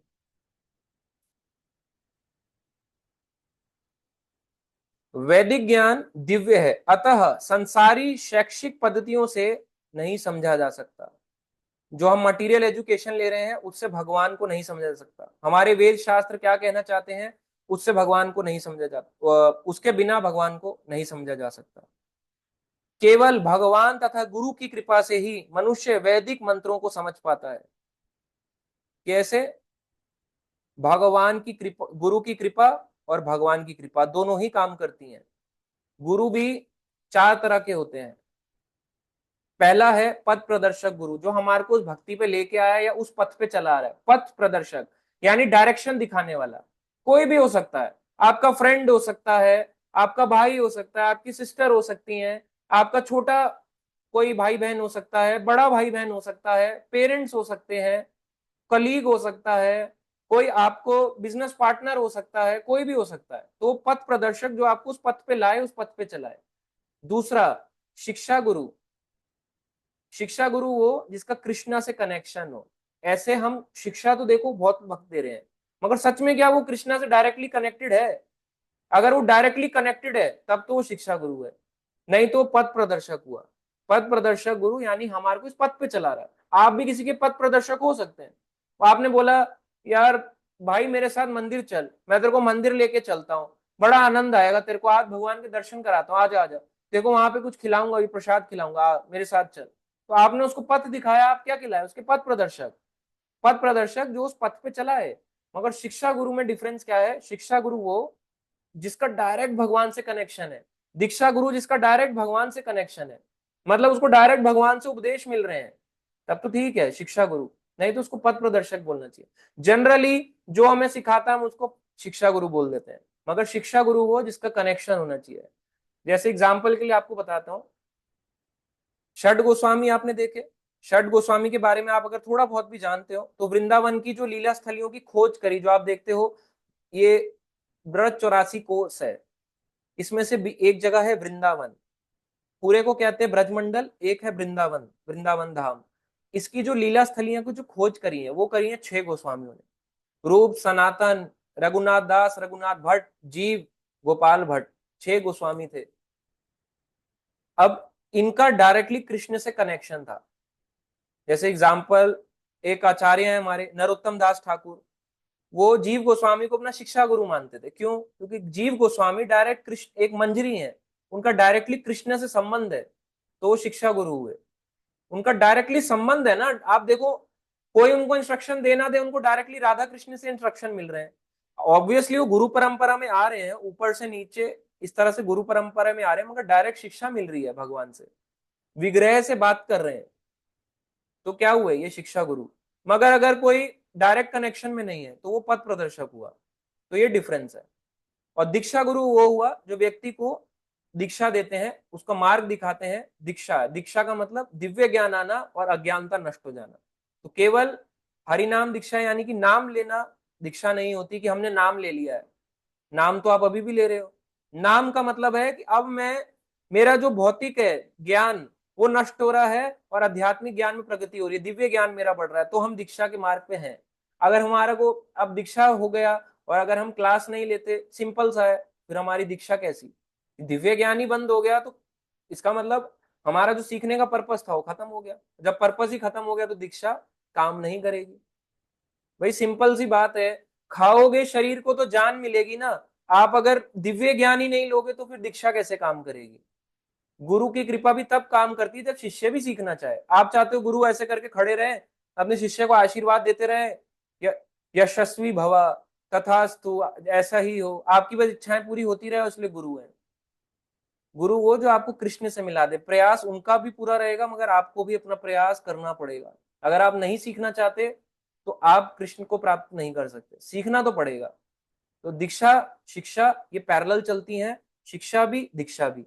इसलिए जो कई बार होता है, जो शिक्षा दे रहा होता है उसको हम शिक्षा गुरु बोल देते हैं, मगर जनरली वो पथ प्रदर्शक भी हो सकता है, यानी उस पथ पे चला रहा है। अभी हो सकता है वो शुद्ध भक्ति पे ना हो, वो अभी शुद्ध भक्त ना हो, उस पथ पे चला रहा है, तो वो पथ प्रदर्शक, जिसको इंग्लिश में सिंपल लैंग्वेज में बोल देते हैं एक मेंटोर। और वो कोई भी हो सकता है, मैंने बताया आप अपने बड़े भाई के मेंटोर हो सकते हैं, आप अपने छोटे भाई के मेंटोर हो सकते हैं, आप अपने बच्चों के मेंटोर हो सकते हैं, बच्चा अपने पेरेंट्स का मेंटोर हो सकता है। कि हमने बच्चे से कई बार क्या होता है, छोटा बच्चा मंदिर जाता है, इस्कॉन में जुड़ जाता है, 15-16 साल का होता है, और उसके पीछे पीछे उसके पेरेंट्स भी आ जाते हैं। पेरेंट्स पहले मना करते हैं इस्कॉन जाएगा साधु बन जाएगा, रोने लग जाते हैं, बच्चा हमारा भक्त बन गया, साधु बन गया, ऑरेंज कपड़े डाल लिए इसने। मगर वो अपने पेरेंट्स को भक्ति में लेके आया, तो उनका पथ प्रदर्शक। पथ प्रदर्शक यानी कि अभी शुद्ध भक्ति पे नहीं है, मगर इस पथ पे ले आया, तो पथ प्रदर्शक मेंटोर, जिसे सिंपल में कहते हैं, कोई किसी का भी हो सकता है। फिर आता है शिक्षा गुरु, डायरेक्ट कृष्ण से कनेक्शन हो, वो शिक्षा गुरु। और दीक्षा गुरु, जिन जो दीक्षा देते हैं, इस तरह से काम करता है। अब लोग बोलेंगे कि शिक्षा गुरु तो समझ में आया, दीक्षा गुरु भी दिव्य ज्ञान होना हो गया, तो दीक्षा गुरु का पर्पस क्या है? कई बार व्यक्ति दीक्षा गुरु से मिल भी नहीं पाता पूरी पूरी लाइफ, हो सकता है उसने इंडिया में रहता हो, दीक्षा गुरु उसके अमेरिकन हो। वैसे तो सन्यासी का कोई माना नहीं जाता ऐसे कि उनका कोई भौतिक शरीर है, मगर फिर भी मान लो अमेरिकन बेस्ड है, इंग्लिश बोलते हैं, आपने दीक्षा ले लिया, अब वो वापस अपने अमेरिका चले गए, वहां प्रचार करने लग गए कौन में, तो आप बोलोगे हमारे गुरु जी तो वहां चले गए, अब हम किसके साथ जुड़े रहे? तो दीक्षा कैसे काम आएगी? दीक्षा आपकी काम आएगी, ये आती है अप्रोच की तरह। आप अपनी पढ़ाई कर रहे हो, एक आपको एंट्रेंस क्लियर करना है। मान लो आपने एग्जाम दिया नीट का, जेई मेंस का, क्योंकि मैं साइंस बैकग्राउंड हूं तो साइंस का एग्जाम्पल दूंगा आपको, इससे ज्यादा मुझे नहीं पता। तो आपने जेई मेंस का एग्जाम दिया, या आपने गेट का एग्जाम दिया, या आपने कैट एग्जाम दिया, आपने प्रिपरेशन करी। प्रिपरेशन करने के बाद अपनी पूरी जी जान से मेहनत करने के बाद एक एंट्रेंस को क्लियर करना है। अब कई बार आप देखोगे अपनी मेहनत हम बहुत करते हैं, मगर फिर भी सीट नहीं मिलती। प्रभु जी रह गया, थोड़ी सी मार्क्स से रह गया, थोड़ी सी रैंकिंग से पीछे रह गया, नहीं तो ना वो वाला आईआईएम मिल जाता, वो वाला आईआईटी मिल जाता, ये वाला पैकेज मिल जाता, थोड़े से इससे रह गया, बस ये वाला कॉलेज, ये वाली जगह मिल जाती। तो वहां पे क्या काम आता है? अप्रोच। इसलिए दीक्षा अप्रोच है, और अप्रोच भी उतनी ही जरूरी है जितनी शिक्षा। इसलिए दीक्षा और शिक्षा ये पैरेलल चलता है। हो सकता है कोई दीक्षा गुरु से लाइफ टाइम एक बार मिलने के बाद ज्यादा भी ना मिल पाए। प्रभुपाद जी अपने गुरु से कितनी बार मिले? 6, 5, 6 बार। शिक्षा गुरु भी उनके वही थे, शीला भक्ति सिद्धांत महाराज। कितनी बार मिले अपने शिक्षा गुरु से लाइफ में प्रभुपाद जी? 6, 7 बार, बहुत मिनिमम। एक आंकड़ा बताया जाता है 6, 7 बार, बहुत कम। मगर उसके बावजूद क्या प्रभुपाद जी ने प्रचार नहीं करा वर्ल्ड में? उसको कितनी हृदय से लगाया, वो मैटर करेगा। अपने उसको हृदय में उतारा ना, भारी रूप से नहीं लिया कि केवल एक्सटर्नली बैठे हैं, मन किसी और को दे दिया।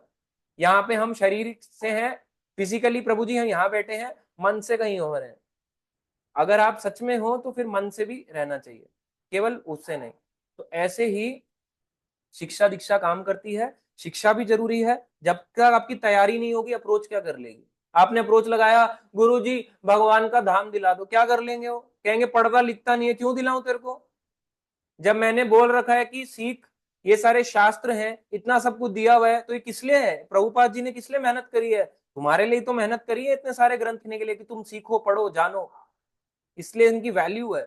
जब इनको पढ़ोगे, इनको नहीं समझ पाओगे, कोई बात नहीं, तब दीक्षा गुरु की कृपा काम आएगी। अंत समय में नहीं याद आ रहा, पिछले मंत्र में ईशोपनिषद के था 17 मंत्र में, भक्त प्रार्थना कर रहा है अंत समय में मेरे गला अवरुद्ध हो जाएगा, मैं भगवान के धाम नहीं जा पाऊंगा, तो हे भगवान कृपया करके मुझे अपना स्मरण करवाएं। तो पिछले श्लोक में ऐसा ही बताया गया। अब उसमें अगर स्मरण नहीं आ रहा, तो यहाँ पे आपकी दीक्षा काम आएगी, वो आपको दीक्षा गुरु दीक्षा वहां तक भगवान अप्रोच लगा के भगवान के धाम ले जाएंगे। इसलिए दीक्षा भी जरूरी है, मगर पढ़ाई के बिना दीक्षा नहीं।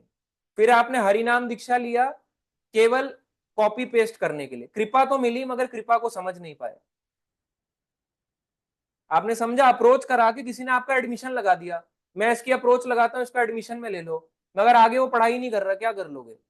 काम आएगा? पास हो जाएगा? अप्रोच लगा के एडमिशन दे दिया नीट के थ्रू, अब वो पढ़ाई कर रहा, बोले पढ़ाई वढ़ाई नहीं होती, अप्रोच तक था बस हमारा तो सिस्टम। तो फिर उसकी आगे नहीं बढ़ पाएगा। इसलिए पढ़ाई चलती रहनी चाहिए, तब वो अप्रोच काम आती है। इसलिए अप्रोच भी और पढ़ाई भी दोनों जरूरी है। ओनली पढ़ाई और अप्रोच के लिए ना बने तो अप्रोच धीरे धीरे मिल जाएगी। आप पढ़ते रहोगे, सही मार्ग पे चलोगे, भगवान देखेगा अरे ये सही मार्ग पे चल रहा है, इसको मैं कृपा देता हूँ, इसको दीक्षा दिलवाऊंगा। अगर आप सही मार्ग पे नहीं चल रहे, भाई क्लास तो लेता नहीं, भगवान ने थोड़ी सी कहा कि चलते वो दीक्षा गुरु की कृपा दिलवा दो। जब दीक्षा गुरु की कृपा मिल गई, अप्रोच मिल गया, तब भी क्लास नहीं ले रहा।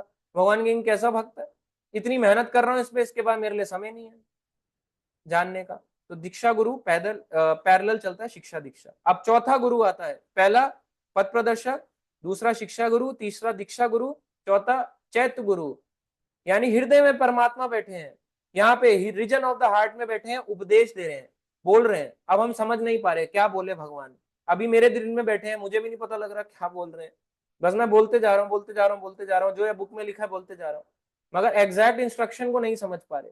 तो वो इंस्ट्रक्शन को समझाने के लिए ही भगवान भक्त रूप में या गुरु रूप में व्यक्ति को बाहर से भेजते हैं, कि जो मैं बुलवाना चाह रहा हूँ ये मुझे समझ नहीं पा रहा, इसलिए बाहरी रूप से उसके मुंह से बुलवाते हैं। इस तरह से भगवान अपना इंस्ट्रक्शन किसी और के माउथ से बुलवाते हैं। तो ये हो गए चार प्रकार के गुरु। तो दोनों की कृपा चाहिए, भगवान की भी गुरु की भी। यदि वे प्रामाणिक गुरु की शरण ग्रहण कर लेता है तो समझना चाहिए उसे भगवत कृपा प्राप्त हो गई है। भगवान भक्त के लिए गुरु रूप में प्रकट होते हैं। इस तरह गुरु वैदिक आदेश तथा भीतर से स्वयं भगवान भक्त को पूरे सामर्थ्य में मार्गदर्शन करते हैं।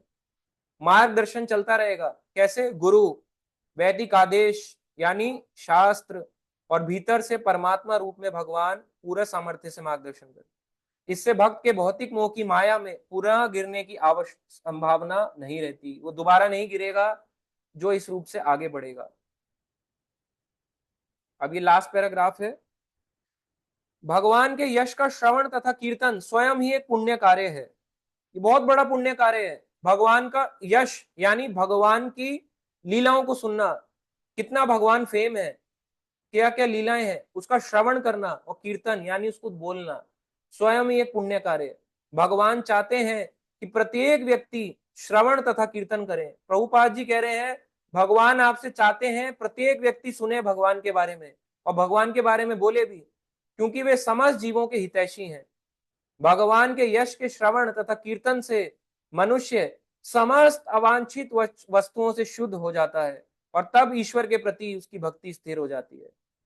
क्या करने से, श्रवण तथा कीर्तन। आपको सुनना तो पड़ेगा ही।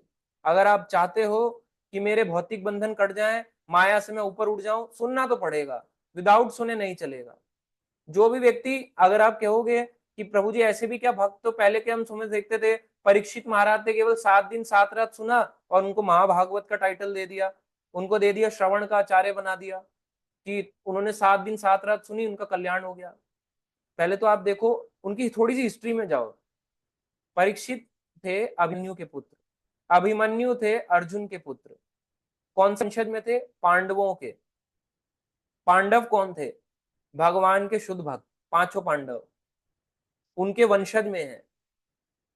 उसके अलावा पांडव का कनेक्शन किससे था डायरेक्टली, भगवान श्री कृष्ण से। अर्जुन जो परीक्षित थे, बचपन से ही जब छोटे थे तो अपनी माता उत्तरा से कथा सुना करते थे। जब पांडव चले गए, अभिमन्यु भी चले गए, क्योंकि अभिमन्यु को तो वॉर में उन्होंने अपना शरीर त्याग दिया था। पांडवों लोग का आप जानते हैं भगवान के धाम चले गए। जब उत्तरा बची थी, उत्तरा अपने पुत्र यानी परीक्षित को कथा सुनाया करती थी भगवान की, कृष्ण की। पता है, कृष्ण को ग्लोरीफाई करती, ऐसे दिखते थे, कृष्ण ने ये किया, कृष्ण ने ऐसे अर्जुन की रक्षा करी, कृष्ण ने अभिमन्यु की रक्षा करी, कृष्ण ने सबको भगवान का धाम दिलाया, ऐसे दिखते थे कृष्ण। वंशी लेके घूमते थे, द्वारकाधीश होते तो चक्र लेके घूमते थे, उनका बहुत चारों तरफ यश फैला हुआ था, सुनाती रहती थी कथा। तो परीक्षित बचपन से ही भक्त थे। किसके पुत्र थे, उत्तरा के। उत्तरा सब जानती थी उनके बारे में, इसलिए उत्तरा से, उनकी माँ से ही उन्हें इंस्ट्रक्शन मिले। तो बचपन से ही वो सारी कथाओं को सुनते थे। और वो कौन सा युग था, द्वापर युग। द्वापर युग में शास्त्र पढ़ोगे नहीं ना, केवल सुनोगे, याद हो जाएगा, इतनी मेमोरी शार्प थी। कलयुग में मेमोरी कहाँ शार्प है। अगर मैं आपको कुछ बात बोलूं, आपको नहीं याद रहेगा, आप मुझे कुछ बोलो, मैं कल अभी 1 घंटे में भूल जाऊंगा क्या बोला था, 1 घंटे पहले एग्जैक्ट आप क्या बोल रहे थे। कलयुग में मेमोरी कम है, इसलिए शास्त्र दिए गए। इसलिए शास्त्रों को सुनना, ध्यान लगा के सुनना चाहिए, बोल क्या रहे, चल क्या रहे ये टॉपिक, और पढ़ना चाहिए। ऐसा तो नहीं कि जो उन्होंने बोला वो लिखा ना हो, गड़बड़ चल रहा है, अपना गड़बड़ घोटाला कर रहे हो, तो पढ़ना भी चाहिए, क्रॉस चेक। इस तरह से सुनो भी और पढ़ो भी क्रॉस चेक करने के। इसको कहते हैं श्रवण करना। जब आप बुक पढ़ते हो तो आप बोलोगे कहाँ से श्रवण है, ये तो पढ़ना हुआ, इसको तो रीडिंग में काउंट करना चाहिए। रीडिंग तो है पर ये श्रवण है। आप बोलोगे कैसे, ये स्वयं भगवान की वाणी है, शास्त्र भगवान की वाणी है। इन शास्त्रों को लिखने के लिए प्रभुपाद जी डिक्टाफोन यूज करते थे।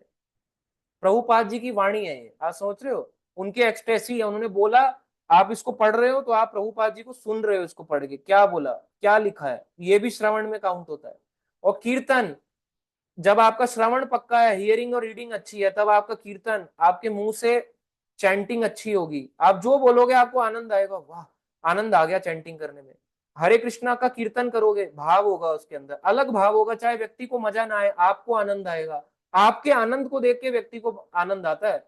अगर कीर्तन कर रहे हो, प्रोफेशनल ढंग से तो चल रहा है कीर्तन, मगर हमें आनंद नहीं आ रहा, जबरदस्ती का हम ऐसे ऐसे मुंडी हिला रहे हैं, तो सामने वाला व्यक्ति भी जानता है इसके अंदर भाव नहीं है, ऐसे ऐसे करके बस मुंडी हिला रहा है। तो हमारा भाव हमारे श्रवण से पता चल जाएगा। जिसका श्रवण जितना पक्का होगा, उसका कीर्तन, चैंटिंग करना, भगवान के प्रति कीर्तन करना, भगवान की कथा करना, उसका शुद्ध होगा, प्योर भाव से करेगा वो। अदरवाइज वो एक पेशेवर कथावाचक बन जाएगा, जिसका श्रवण कच्चा है, पढ़ेगा सब कुछ, फॉलो कुछ नहीं करेगा, तो पेशेवर बन जाएगा। और ऐसा पेशेवर कथावाचक, प्रभुपाद जी कहते हैं, ऐसों से नहीं सुनना चाहिए। क्योंकि अगर आप ऐसों से सुन रहे हो, उसका काम आपको आत्म साक्षात्कार पे चलाना नहीं है, उसका आपके धन को अपना धन कमा लेना है। प्रभुपाद कहते हैं वो अपने धन से, अपने आपके धन से अपने गृहस्थ को चलाना चाहता है, तो वो व्यक्ति सही नहीं है। ऐसे व्यक्तियों के मुंह से भागवत कथाएं नहीं सुननी चाहिए, जहरीली होती हैं। जैसे सांप, दूध है, सांप उसमें मुंह मार गया, तो अब आप उस दूध को पियोगे, देखने में तो अच्छा लग रहा है, हु हा शोर शराबा लग रहा है, मगर आप उसको पी गए, आपको जहर फैल जाएगा बॉडी के अंदर, और फिर जहर निकालने के लिए डॉक्टर को मेहनत करनी पड़ेगी ज्यादा।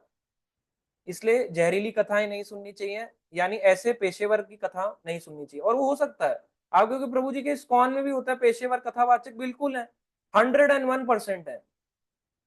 क्योंकि हर व्यक्ति थोड़ा ना उस भाव से प्रचार कर रहा है, हर व्यक्ति उस भाव से प्रचार करने नहीं आया। आप जब खुद आगे बढ़ोगे, आप खुद क्या होगे, मैं तो फ्री में कराता हूँ, ये वाली गीता क्लास के 50 रुपए क्लास ले रहे हैं, ये वाले इतना रुपए ले रहे हैं, ये वाले इतना ले रहे हैं, क्या है ये, पेशेवरी तो हुआ। प्रभुपाद जी ने कौन सी गीता क्लास का पैसा लिया, प्रभुपाद जी ने कौन सी श्रीमद् भागवतम क्लास का पैसा लिया अमेरिका जाके, उन्होंने भगवान की सेवा के लिए लिया, कि भाई इसके लिए तो दान दो, मंदिर कैसे बनेगा, लाइट कैसे लगेगी, कपड़े क्या पहनाओगे, डीटीज कहां से लाओगे, उनकी वेदी कैसे बनाओगे, दिया कैसे जलाओगे, अगरबत्ती कहां से खरीदोगे, वो सारी चीजें, बिजली का बिल होता है, पानी का बिल होता है, मगर इसके नाम पे अपना गृहस्थी चलाना वो गलत है। ये गलत है, पेशेवर नहीं बनना चाहिए। कोई अपनी अपनी इच्छा से दे दे, ठीक है, मगर कोई अगर वैसे बोले मेरी ये फीस है, तो फिर दूर हो जाना चाहिए कि ये भाई पेशेवर व्यक्ति है। इसलिए कथा कहाँ से सुन रहे हैं मैटर करेगा, जहां से हम सुनेंगे वैसे ही हम उतना अच्छा कीर्तन, यानी उतनी अच्छी हमारी चैंटिंग होगी, भगवान का बारे में अच्छा बोल पाएंगे, शुद्ध भाव से हमारा चैंटिंग अच्छा होगा, और हमारा हरे कृष्ण महामंत्र कीर्तन या कोई भजन भी हम गाएंगे तो उसमें आनंद आएगा। ठीक है, लास्ट लाइन है इसकी,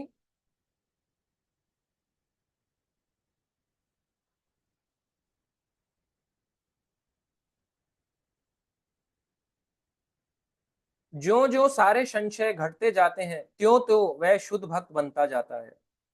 जैसे जैसे मन के हमारे सारे डाउट्स खत्म होते जाएंगे, वैसे वैसे वो शुद्ध भक्त बनता जाएगा। शुद्ध भक्त का मार्ग क्या है, मेरे मन के संशय खत्म हो गए। अब आपको समझ आया शुद्ध शुद्ध भक्ति में आगे बढ़ने का मतलब क्या है, प्रभुपाद जी ने वन लाइन में एक्सप्लेन कर दिया। मेरे अगर डाउट सॉल्व हो रहे हैं, मैं शुद्ध भक्ति में आगे बढ़ रहा हूं। यदि मेरा डाउट डाउट बना हुआ है पूरी लाइफ तक, तो मेरे शुद्ध भक्ति में अभी प्रोसेस में मैं नहीं चल रहा। तो डाउट आना चाहिए, क्योंकि ह्यूमन से तो मिस्टेक होगी, ह्यूमन से तो डाउट भी आएगा। ऐसा कैसे हो सकता है कि अगर आप इस शास्त्र पढ़ रहे हो डाउट ही ना हो। इसलिए जो क्वेश्चन नहीं पूछता, इसका मतलब वो शास्त्र नहीं पढ़ रहा, सिंपल है। जो पढ़ेगा उसके मन में डाउट आएगा ही आएगा, ये मुझे डाउट है। ठीक है, तो ये ईशोपनिषद के 18 मंत्र हैं, जिसको हमने पूरा सीक्वेंशियल किया 18 क्लासेस में। थोड़ा टाइम इसलिए लग जाता है क्योंकि वीक बाय वीक एक मंत्रा हम लेके चलते हैं, तो अभी इसलिए इसमें टाइम लगा 18 मंत्रास में। नेक्स्ट अब जो हम सीरीज स्टार्ट करेंगे वो रहेगा नेक्टर ऑफ इंस्ट्रक्शन, उपदेश आ अमृत। नेक्टर हो गया अमृत, और इंस्ट्रक्शन हो गया उपदेश, इसलिए नेक्टर ऑफ इंस्ट्रक्शन उपदेशामृत। बहुत छोटी बुक है, आप उसको परचेज कर सकते हो। बहुत टाइम है, अभी सफिशियंट टाइम है। अभी हमारे पास ऑलमोस्ट कार्तिक शुरू होने में 17 अक्टूबर से स्टार्ट होगा, करीब करीब 2 हफ्ते हैं। तो आपने नियर बाय जहाँ पे टेम्पल हो उसको जाके परचेज कर लें। मैं आपको एक फोटो भी दिखा देता हूँ उपदेशामृत का।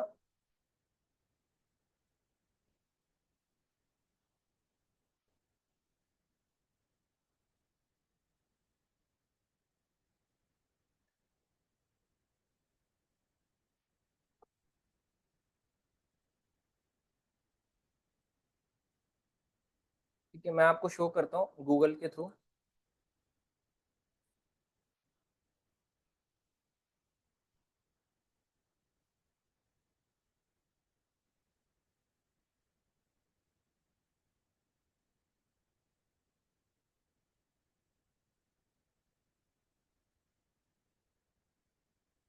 ठीक है, आप इसको देखें, इसको ले सकते हैं।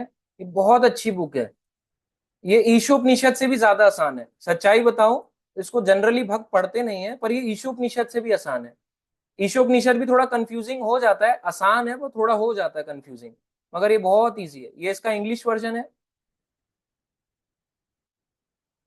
नेक्टर ऑफ इंस्ट्रक्शन, और ये हिंदी वर्जन है। आप इसको परचेज कर सकते हैं, कहीं से भी आपको मिल जाएगा।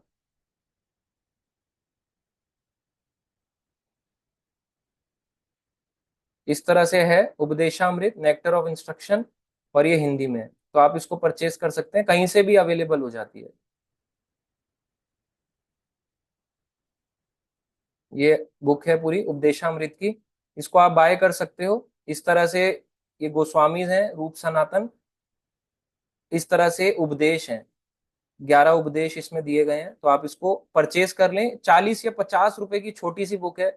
किसी भी स्कॉन से मिल जाएगी, ऑनलाइन मिल जाएगी, ऑफलाइन बहुत ईजी है, आप इसको परचेज करके रख सकते हैं। नहीं कर सकते, दूर है, नहीं मंगा सकते, तो टाइप करें vedabase.com और वहां पे डालें नेक्टर ऑफ इंस्ट्रक्शन, पूरा आ जाएगा। अगर गूगल ट्रांसलेट करोगे तो पूरा मिल जाएगा। बहुत इजी है, बहुत इजी है इसको पढ़ना। तो हनुमान प्रजापति प्रभु जी आपको दिखा भी रहे हैं, इसको कहते हैं नेक्टर ऑफ इंस्ट्रक्शन, हिंदी में उपदेशामृत। इसको परचेज करके रखें, 15 डेज है, बहुत आनंद आएगा। बहुत सी ऐसी चीजें इसमें है कि भक्तों के बीच में कैसा संबंध होना चाहिए, कैसे भौतिकता से हमें दूर रहना है, शुद्ध भक्ति क्या है, बहुत सारे अलग अलग पॉइंट इसमें बताए गए हैं।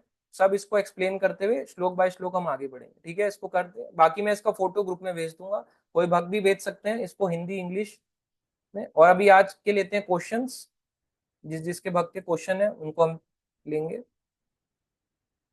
सबसे पहला क्वेश्चन है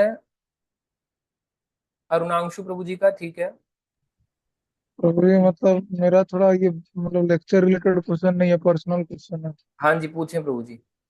तो मुझे मतलब ऐसा अब मैं आप मतलब क्लास लेक्चर के बीच में आपने कुछ एक ऐसा बोलना कि एक जो भक्ति करने का एक रिजल्ट होता है वो ऐसा मतलब एटलीस्ट मैं ये बहुत बार पढ़ा हूँ कि एटलीस्ट या तो ब्राह्मण परिवार में जन्म होता है या फिर ये मतलब या फिर रिच घर में। आवाज आ रहा है वैसे? आ रही है, आ रही है। हेलो। तो या तो रिच घर में जन्म होता है या फिर ये ब्राह्मण घर में कुल में या फिर कोई डिवोटीज का घर में, तो ऐसा ही टाइप का होता है। तो प्रभु जी मतलब मैं बहुत बार ये सब शास्त्र में पढ़ा हूँ, मतलब कौन सा चैप्टर में पढ़ा हूँ पता नहीं मुझे, लेकिन कुछ कुछ चैप्टर में ऐसा बोला जाता है कि अगर कोई इस जन्म में भक्ति आपकी वॉइस ब्रेक करे हो रही है तो काफी ना। मेरा ये बहुत बड़ा डर है, सिर्फ मेरा डर के मैं बाद में बोलूंगा तो अट्रैक्ट ना हो। अभी सुन रहे हैं? अभी सुन रहे हैं? आपकी वॉइस बहुत ब्रेक होके आ रही है। हेलो। हरे कृष्ण प्रभु जी सुन रहे हैं? अभी भी आ रही है प्रभु जी, ब्रेक हो रही है। आ, अभी आ रहा है? हेलो। अभी हरे ठीक है, कृष्ण। अभी ठीक है। अभी अभी ठीक है। तो मैं बोल रहा हूँ कि जो जैसे शास्त्र में मैं जहाँ पे पढ़ा मुझे याद नहीं आ रहा चैप्टर कौन सा था, 13 14 में क्या था मुझे याद एकदम नहीं आ रहा कि उसमें लिखा हुआ था कि सपोज कोई अट्रैक्ट नहीं भी हुआ, इस्कॉन वाला ही मैं बोल रहा हूँ कि सपोज कोई अट्रैक्ट नहीं भी हुआ, वो अगले जन्म का बात कर रहा हूँ कि अगले सपोज कोई अट्रैक्ट नहीं भी हुआ, वो कैसे ना किसी ना कुछ वे में एक भक्ति में आ जाएगा, ये चीज पक्का है। मतलब क्या ये चीज कंफर्म कर सकते हैं आप, क्या कहाँ पे लिखा है, मतलब सही में ऐसा लिखा हुआ है क्या कि मैं समझा नहीं, आप मतलब कह रहे हो भगवत गीता के 13वें अध्याय में ऐसा लिखा है?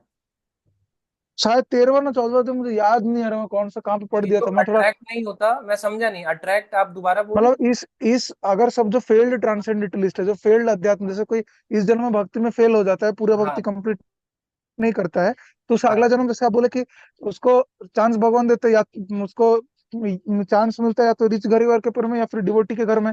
और ऐसा उसमें लिखा था कि इंग्लिश में लिखा था कि अपने पुरानी जो हम लोगों ने भक्ति की, उसी संस्कारों के दम पे, वैसे कुछ लिखा था कि उसी संस्कारों के दम पे उसे फिर भक्ति करने में या तो रुचि आ जाती है, या फिर वो रुचि नहीं भी आए तो वो आ जाता है कैसे भी करके। तो ये बात सच है क्या? हाँ, ये बात तो सच है, तभी तो व्यक्ति भक्ति कर रहे हैं इतने सारे। नहीं नहीं तो तो मेरा अगर डर है रुचि प्रभु नहीं जी, आएगी तो जैसे भक्ति कैसे करते? जैसे मेरे डर रहता है कि मैं भक्ति छोड़ ना दूं। मतलब क्योंकि प्रभु जी मेरा क्या होता है कि मैं अभी मटेरियल लाइफ में इतना एनग्रोस्ड हूँ, इधर उधर से इतना हीट्स आ रहा है कि मतलब मेरा स्पिरिचुअल कॉन्शियसनेस जो है वो दिन ब दिन जो है वो मतलब बहुत हार्म हो गया। चैंटिंग चल रहा है लेकिन मैं स्पिरिचुअली बहुत मतलब जो है वीक बहुत फील करूँ। मटेरियल प्रॉब्लम्स इतना हो गया, उनसे डील करूँ ना, ये टाइम नहीं हो रहा, एनर्जी भी नहीं हो रहा, ताकत भी नहीं हो रहा, सब जगह से मार खा गया। ऊपर से मेरा फैमिली और फाइनेंस भी खराब हो गया। क्या करूँ समझ में नहीं आ रहा, सब तरफ से मार। अगर देखो, जैसे मैं समझ गया आपका क्वेश्चन, मतलब जब बहुत सारी प्रॉब्लम एक साथ घेर लें तो भक्ति करने की इच्छा चली जाती है। हाँ, ये हो रहा है। और ऐसा नहीं कि प्रॉब्लम ठीक हो जाएगा तो पूरा भक्ति करने का आराम से इच्छा आ जाएगा, ये वो सब कुछ कर लोगे सोलह। नहीं, स्ट्रेंथ कम हो गया है भक्ति का। मेरा डर लग रहा है कि ये छोड़ ना छूट ना जाए लास्ट में। देखो पता है क्या है, कई लोग शास्त्र पढ़ नहीं रहे होते, सिर्फ सुन रहे होते हैं कथा को, ये मेरा का हो रहा है, क्लासेस को सुन रहे होते हैं, सुनाई दे ये रहा है ना मेरा हो आपको? रहा है। है ना? क्लासेस को सुन रहे होते हैं, ये आप हाँ सही है। हाँ हाँ, समझ पर जो रीडिंग वाला होता है पार्ट, क्योंकि वो टफ है। बोलना तो आसान है ना, जैसे मैं बोल रहा हूँ, अब कोई सुन रहा है, वो वीडियो ऑफ करके सुन रहा है, तो उसके लिए इजी है ये प्रोसेस। सुनना ज्यादा इजी है, कोई वीडियो ऑफ करके सुन सकता है, कोई यूट्यूब पे सुन सकता है, इजी प्रोसेस है। मगर वही प्रोसेस जब पढ़ने के लिए बोला जाए कि पढ़ो, तब उसको टाइम देना पड़ेगा। अभी तो हम्म। मल्टीटास्किंग चल सकती है ना, थोड़ा सा सुन भी लिया, जूम पे खाना खा लिया, प्रसाद है, एकादशी है, प्रभु जी भूख लगी है, सुबह से भूखे हैं, आज कुछ नहीं खाया है, तो चलो आलू बोंडा खा लिया, आलू टिक्की खा ली, या कुछ फ्राइज खा लिया, फ्रूट्स खा लिया। तो मल्टीटास्किंग चलता है, साथ में कुछ काम कर लिया, दो चार रिप्लाई दे दिए व्हाट्सएप पे, मैं मल्टीटास्किंग मल्टीटास्किंग है। नहीं करता, मगर मैं पढ़ाई करते डेडिकेट हैं करता हूँ। तो आपको हाँ, कंसंट्रेशन बिठाना पड़ेगा। अगर फोन भी चल रहा है बस। टक टक टक टक टक टक और आप वो भी कर रहे हो, इकट्ठे नहीं हो सकता, या तो ये समझ नहीं आएगा या रिप्लाई सही से नहीं जाएंगे। दोनों चीजें साथ साथ नहीं चल सकती, इसलिए पढ़ाई में कंसंट्रेशन ज्यादा होता है, पर उसमें मेहनत करनी पड़ती है, खुद को फोर्स करना पड़ता है कि नहीं मुझे पढ़ना है। इसलिए वो चीज टफ है, तो ज्यादातर भक्त उस पॉइंट पे ना देख के इस चीज पे रहते हैं, और ये चीज बहुत प्रभु जी मेरा गलत एक है। डर लगता है कि ये मेरे को डर, सबसे बड़ा मेरा डर है कि प्रभु जी अगला जन्म भगवान मेरे को छोड़ तो नहीं देंगे ना, क्योंकि मेरा अभी हालत ऐसा हो रहा है कि कभी कभी मुझे बहुत नेगेटिव फीलिंग्स आ रहा है कि ये हो जाएगा वो हो जाएगा। मुझे डर लगता है कि सपोज मैं मर गया या फिर कुछ हुआ, मतलब ऐसे बकवास ये बात है, लेकिन अगर सपोज में कुछ हो गया मेरे को अगला जन्म, ऐसा भी तो हो सकता है कि अगला जन्म मेरे पास भक्ति करने को लोग आ रहे हैं अप्रोच करने, मैं एकदम मना कर दे रहा हूँ क्योंकि मेरा अंदर नेगेटिविटी बहुत भरा है, मेरे अंदर डाउट्स बहुत है। ऐसा नहीं कि मैं डाउट्स को क्लियर नहीं कर रहा हूँ, मैं डाउट्स को क्लियर करने के लिए डेडिकेट करके मटेरियल डाउट्स भी पड़ा हुआ है मेरा, देखो, उसके लिए मैं आपको जाके अपनी एक एक चिंता घंटा हो दो दो रही है घंटा तो अच्छी बात है। अगर आपको इस बात की चिंता मैं है कि मैं भक्ति से दूर ना हो जाऊं, तो आप बहुत अच्छा चल रहे हो। बहुत लोगों नहीं को मैं चिंता नहीं है कि मैं दूर हो जाऊंगा, बहुत लोग कह प्रभु रहे हैं जी एकदम मैं चंगी मस्त, एकदम मस्त है लाइफ, कोई टेंशन नहीं है। उनको फिर इसका मतलब उनको वो मेरा टेंशन आएगी तो वो भक्ति में टिक पाएगा। प्रभु जी मेरा जो कि रियलिटी है कि मेरा मटेरियल डिजायर है, ऐसा नहीं कि एकदम नहीं है। मैं ऐसे झूठ में नहीं बोल बहुत सकता कि मेरा सबकी है। नहीं है ऐसा थोड़ा ना होता है कि मटेरियल डिजायर जो कॉन्टेमिनेशन है बोल रहा है उसकी लेकिन नहीं होती, उसकी भी होती है मटेरियल डिजायर, उसकी किसी और वे में हो सकती है। ऐसा कुछ भी नहीं है तो कि लेकिन स्पीकर की, मेरा जो स्पीकर होता है उसकी नहीं होती, लिसनर की होती है, दोनों की हो सकती है मटेरियल डिजायर। हाँ, ये एक चीज मेरे जो ब्रह्मचारी प्रभु जी थे वो भी बोलते हैं कि देखो डिजायरलेसनेस, वो जो हम लोग डिवाइड करो वो प्योर डिवोशन है, वो डायरेक्ट नहीं आएगा। अभी तुम क्लास 1 में हो, क्लास 12 का बनने का कोशिश में उसका, देखो वो रोज ये बात।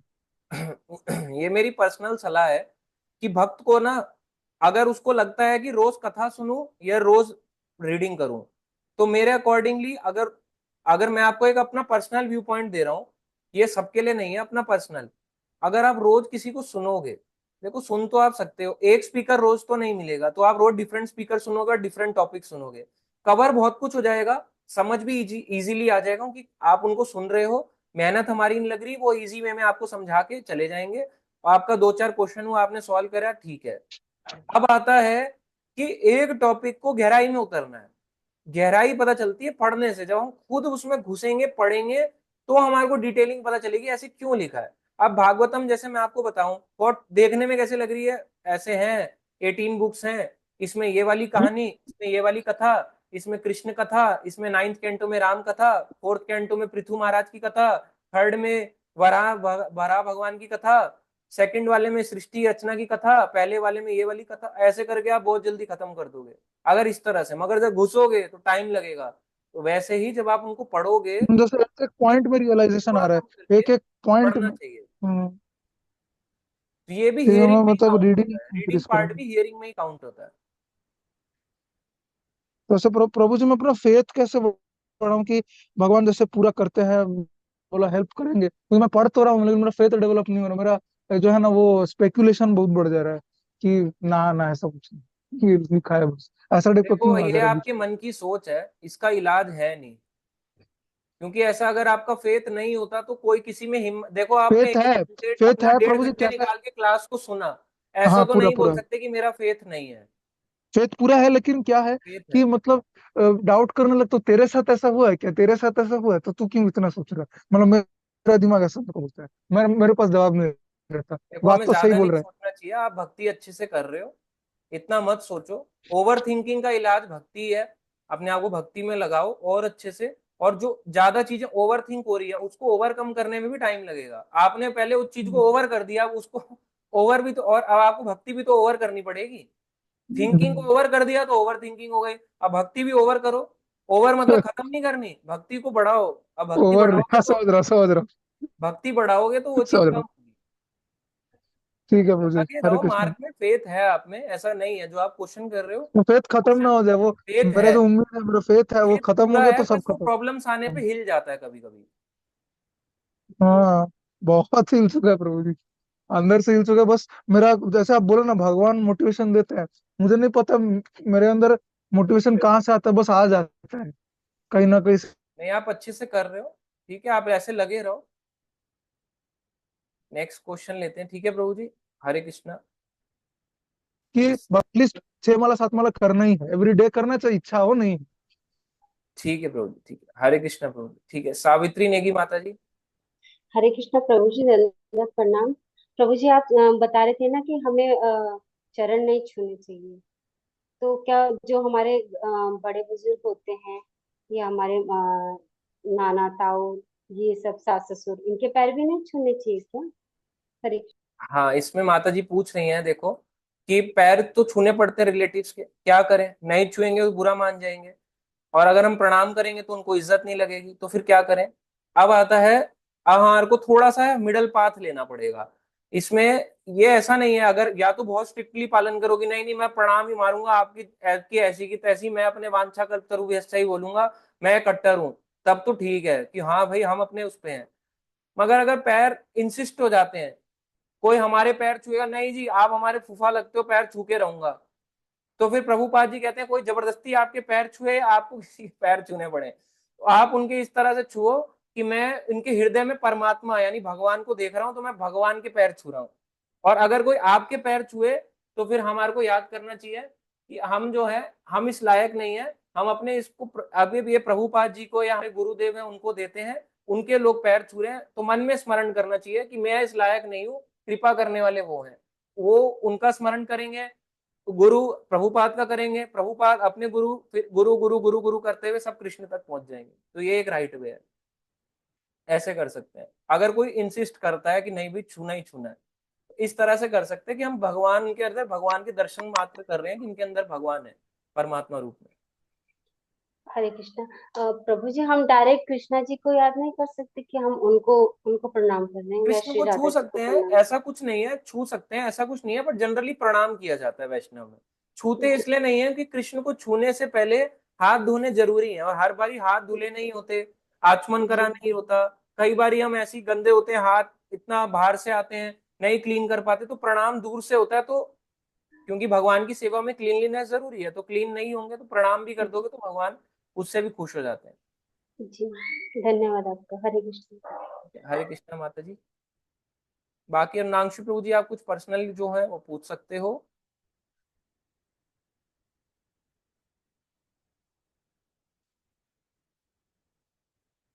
नेक्स्ट है यशमाने प्रभु जी का। हरे कृष्णा प्रभु जी, आज की क्लास बहुत अच्छी थी। और मेरा मतलब ऐसा ऐसा कोई क्वेश्चन नहीं है, एक बेसिक है जो अभी आ रहा था कि पैर छूने के हिस्से। तो पैर छूने में एक ट्रिक यूज कर सकते हैं, फिर सिर्फ ऐसे झुक के एक्शन कर लो पैर छूने की, क्या उससे भी फिर प्रोसेस होती है, आधा पाप उसको जाता है? हाँ झुक, पैर को टच नहीं ही नहीं उसमें करते, नहीं वो होता। अपने आप ही खड़ा कर दिया। नहीं उसमें कैसे हो जाएगा? अब कई लोग ऐसे कर लेते हैं, जैसे मैं आपको बताऊं, हमारे यहाँ पे मैंने देखा कई लोग ऐसे हमारे यहाँ पे एरिया में, लोकेलिटी में ऐसे करते हैं, हल्का से ऐसे झुकेंगे, ऐसे करके कंधा ऐसे करेंगे, हो गया। और वो भी कहते हैं जीते रहे जीते रहे जीते रहे, ऐसे करके। तो ऐसा करते हैं, हल्का सा कंधा नीचे, तो पैर कहाँ छुआ उन्होंने, घुटना छुआ। कई लोग तो हाँ तो थाई छूते हैं, थाई छूते हैं, कई लोग थाई भी नहीं छूते, केवल ऐसे करके शोल्डर पुश मारते हैं, और सामने वाले भी कहता है जीता रहे जीता रहे। मैं तो प्रभु जी 2 फीट दूरी से सिर्फ ऐसे कर लेता हूँ, कभी कोई आता है तो। हाँ तो बस ठीक है, उसमें क्या पाप लगेगा, वो तो ठीक है, पता है, उनको भी पता है कि इसका इंटेंशन नहीं है पैर छूने का, और हमें भी पता है इसमें इसमें भाव नहीं है कि हमारे कोई आशीर्वाद दे सके। हाँ। और प्रभु जी, अगर कोई वैष्णव है जो हमसे सीनियर है, अगर हम उसको पंचांग प्रणाम करते हैं तो उसने भी हमें करना चाहिए क्या? हाँ करना चाहिए, पर उसकी परिस्थिति अलग भी हो सकती है। कई बार जैसे हाँ। एक भक्त है, ठीक है, अब उसने प्रणाम किया, आपने कर दिया, आप खाली हाथ थे, जा रहे थे बस हम्म। ऐसे ही मस्ती मारते हुए, अब सामने वो आ रहा है, उसके बैग में बुक है, तो उस हम्म। वैष्णव को अगर बैग में भगवत गीता है, तो फिर किसी को प्रणाम नहीं करना चाहिए। अगर भगवत गीता है, भागवतम है, बुक डिस्ट्रीब्यूशन के लिए निकला है, कोई भी निकला है, तो सबसे बड़े भगवान, भगवान से बड़ा हम्म। फिर कोई नहीं है। तो फिर बैग को रख के फिर प्रणाम करना चाहिए। बैग को एक जगह हम्म। पे रख दो, हल्की सी ऊंचाई पे रख दो, चाहे कुछ भी जगह हो, साफ सुथरी जगह हो, वहां रख दो, और फिर प्रणाम करो, तब तो ठीक है। मगर बैग लेके डायरेक्ट ऐसे करके प्रणाम करना, वो ठीक नहीं है, कि भगवान है, हम झुक रहे हैं तो भगवान को भी झुका रहे हैं अपने साथ। गीता भी ऐसे करके प्रणाम मार रही है, अंदर गीता है, अंदर भागवतम है, वो भी भक्त को ऐसे करके प्रणाम मार रही है, वो ठीक नहीं है। तो भगवान को एक जगह रख के खुद प्रणाम करना चाहिए, इस तरह से। ठीक है प्रभु जी, और बहुत अच्छी चली हमारी ईशोपनिषद की सीरीज। अभी मतलब एक बहुत ही अच्छा हो रहा था ईशोपनिषद का, बहुत कुछ सीखने में मिला इससे। तो थोड़ा ऐसा भी हो रहा है ना कि अरे यार अब खत्म हो जाएगा, फिर बहुत अच्छी जर्नी। नहीं नहीं, अभी तो स्टार्ट हुआ है, अभी तो आप देखो और भी अच्छी अच्छी सीरीज, अभी तो पूरा पूरा करेंगे। Nectar yes of Prabhu, instruction के बाद बहुत अच्छा। नेक्टर ऑफ डिवोशन, फिर ब्रह्म संहिता, सब कुछ करेंगे। और एक बात प्रभु जी बताना चाहता हूँ, मेरे को एक टफ लगता था बहुत ईशोपनिषद, और मेरी माता जी को ज्यादा पसंद था। तो कभी कभी ईशोपनिषद का क्लास होता था और मेरे को, मैं बोलता था अरे बहुत टफ है, तो माता जी बोलती थी चलो नहीं बहुत अच्छा है। तो इसलिए मैं उसमें आ जाता, और गीता क्लास होता था फिर मैं गीता क्लास को जाता था, बट गीता से मुझे थोड़ा टफ लगता था। बट जैसे जैसे सीखने लगा मुझे बहुत अच्छा लगने लगा। चलो अच्छा, आपको अच्छे ही समझ आता रहे, अच्छे से आप आगे बढ़ो, यही आपके लिए प्रे करते हैं। ठीक है प्रभु जी, हरे कृष्ण। हरे कृष्णा। ठीक है, हनुमान प्रजापति प्रभु जी। हरे कृष्ण प्रभु जी। प्रभु जी, मेरा ये क्वेश्चन है कि जैसे ऐसी जो परिस्थिति आ जाती हैं जो अनुकूल नहीं होती हैं हम भक्तों के लिए, तो प्रभु जी ऐसे मतलब क्या भगवान बचाते हैं ऐसी परिस्थिति परिस्थिति से? मतलब जैसे कि अभी प्रभु जी ने बताया कि मतलब कोई सीनियर देवता पंचांग प्रणाम कर दे तो हमें भी करना चाहिए कि नहीं? और ऐसे भी करना मतलब चाहिए, जितने, हाँ, प्रणाम नहीं तो मतलब करना ऐसे। चाहिए, पर सिचुएशन के ऊपर है। अगर उसके हम्म। पास कुछ नहीं है, खाली हाथ चल रहा है, केवल चैंटिंग बैग टांगा हुआ है, और वो ऐसे ऐसे करके प्रणाम ले रहा है, या तो सन्यासी है तब तो ठीक है। पर देखो, सन्यासी भी प्रणाम करते हैं, ऐसा नहीं है। मैंने तो खुद अपने आंखों से बहुत बार एक्सपीरियंस देख के एक्सपीरियंस किया है कि वो हम जैसों को प्रणाम कर रहे होते हैं, उनको क्यों झुकने की जरूरत है? जब एक सन्यासी झुक सकते हैं, बड़े बड़े महाराज झुक जाते हैं, तो हम तो कुछ भी नहीं है, जीरो है, मतलब 0/0। तो हम अपने आप को अगर 10/10 समझ रहे हैं, 100/100 समझ रहे हैं, तो ठीक है। पर ऐसा करना नहीं चाहिए, हमें भी झुकना चाहिए। जब बड़े बड़े लेवल की स्पॉन में सन्यासी झुकने को तैयार है, तो हम क्यों नहीं झुक सकते? गृहस्थ और ब्रह्मचारी फिर भी मैं भी देखता हूँ कि वो ऐसे करके चल रहे होते हैं, ऐसे अपने ऐसे ऐसे करके। तो वो ठीक हम्म। नहीं है। आपको लोग प्रणाम कर रहे हैं तो आप उनको प्रणाम करो, और वो उनको नहीं करेंगे, भगवान को करते हैं पर उनको नहीं करेंगे प्रणाम, तो वो ठीक नहीं है। या तो करो, हाँ परिस्थिति नहीं है तो अलग बात है, आप ऑब्वियसली ऐसे मैंने बताया है कि आपको पता है कि सामने कीचड़ है, भाई मेरे को काम से जाना है, मैं कीचड़ में प्रणाम मार दूंगा तो कैसे चलेगा। उसने तो कर दिया कीचड़ में आके, वो घर जा रहा था, आपका टाइम था निकलने का, उसका घर आने का, उसने तो कपड़े धो देने, आप कैसे धोगे। तो पर्पस पर्पस होना चाहिए कि क्या पर्पस हाँ है, तो इंटेंशन साफ होना चाहिए। पर अगर इंटेंशन कुछ भी नहीं, मतलब वो भी क्लीन जगह पे प्रणाम मार रहा है, आपके पास भी क्लीन जगह है, आपने बस ऐसे कर दिया उसको, आपकी ना पीठ में दर्द ना कुछ, उसने प्रणाम मारा ना, आपके हाथ में बुक है, जगह भी क्लीन है, सब कुछ है, फेवरेबल कंडीशन है, उसने प्रणाम कर दिया और हम प्रणाम नहीं कर रहे, हम ऐसे कर रहे हैं, या ऐसे भी नहीं करते, कई बार तो दूर से ही ऐसे कर लेते हैं, या कई बार ऐसे कर लेते हैं मुंडी, हाँ हाँ हरे कृष्णा।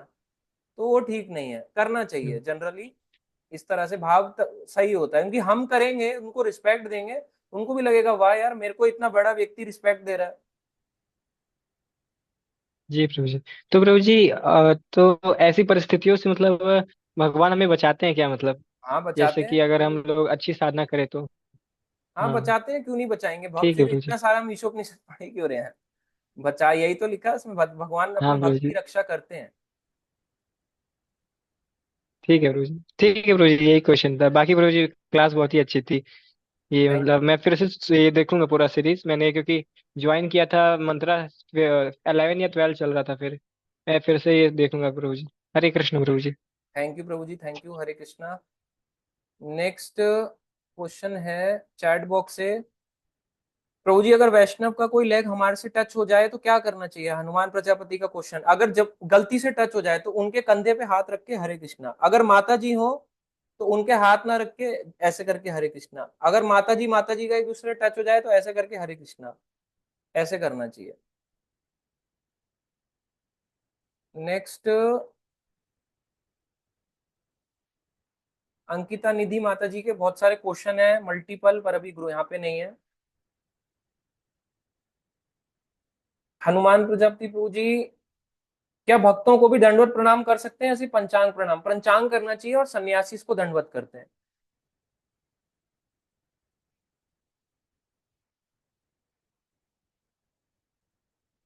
गीतांजलि माता जी आपका क्वेश्चन हो गया। प्यार लहसुन, ब्राह्मण प्यार लहसुन खाता हो तो वो ब्राह्मण नहीं है। आशीर्वाद प्रभु जी कह रहे हैं हमारे यहाँ ब्राह्मण चिकन खाते हैं, ये ऐसे तो बहुत हैं हमारे यहाँ इंडिया में। मेरे नोन में बियर भी पीते हैं, यश माने प्रभु जी कह रहे हैं।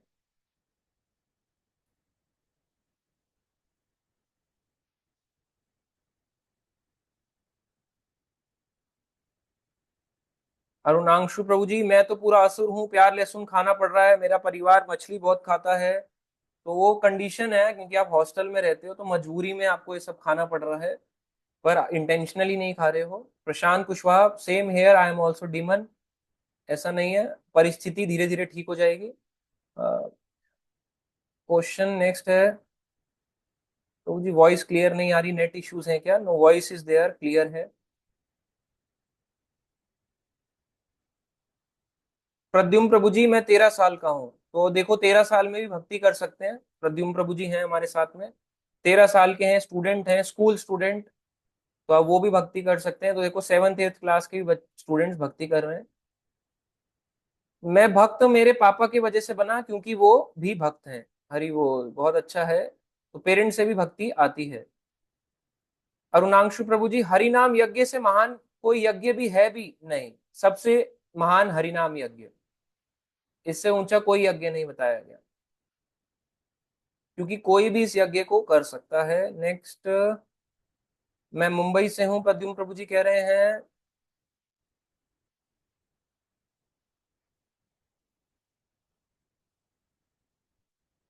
अरुणांशु प्रभु जी मेरी क्लास और बुक रीडिंग इरेगुलर है, सिर्फ जपा ही रेगुलर है। ओके ठीक है प्रभु जी, आप अपना करते रहो प्रयास, कोशिश करो पढ़ने का भी। थैंक यू स्नेहा माता जी। नहीं दिख रही प्रभु जी, गीतांजलि माता जी कह रही हैं वीडियो स्टक, प्रभु जी नहीं दिख रहा, नॉट विजिबल, बुक शो नहीं हो रही, कौन सी वो वाली बुक नहीं शो हो रही, जो मैंने अभी शो करी थी नेक्टर ऑफ इंस्ट्रक्शन। ठीक है वो आपको सब भेज दूंगा मैं ग्रुप में। वीडियो लैग, देन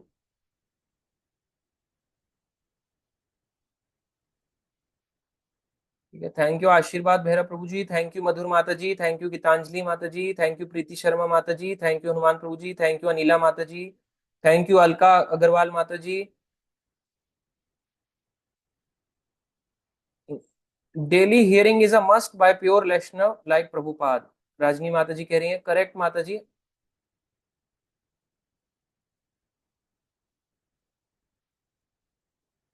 ठीक है, थैंक यू ज्योति पांडे माता जी, ऑलमोस्ट सारे क्वेश्चन हो गए। ठीक है, आप सब अपने अच्छे से एकादशी बनाए, कल टाइम से पारण करें, और नेक्स्ट क्लास हम कल करेंगे कल 3 बजे नवरात्रि के ऊपर। बहुत अच्छा रहेगा क्लास, बाकी उसमें डिटेल में बताया जाएगा क्या नवरात्रि का सिग्निफिकेंस क्या है, क्या महत्व है। ये तो हमें पता है, जो आप बचपन से स्टोरी सुनते आ रहे हैं नवरात्रि की, पर उसमें क्या उसकी इंपॉर्टेंस क्या है नवरात्रि की, बहुत कुछ नई चीजें आपको जानने को पता लगेंगी। तो कल 3 PM पे करेंगे क्लास। अभी सब अनम्यूट करेंगे, चैंट कर सकते हैं। हरे हरे कृष्णा कृष्णा कृष्णा कृष्णा कृष्णा हरे कृष्णा हरे, हरे हरे हरे हरे राम राम राम राम राम हरे राम हरे।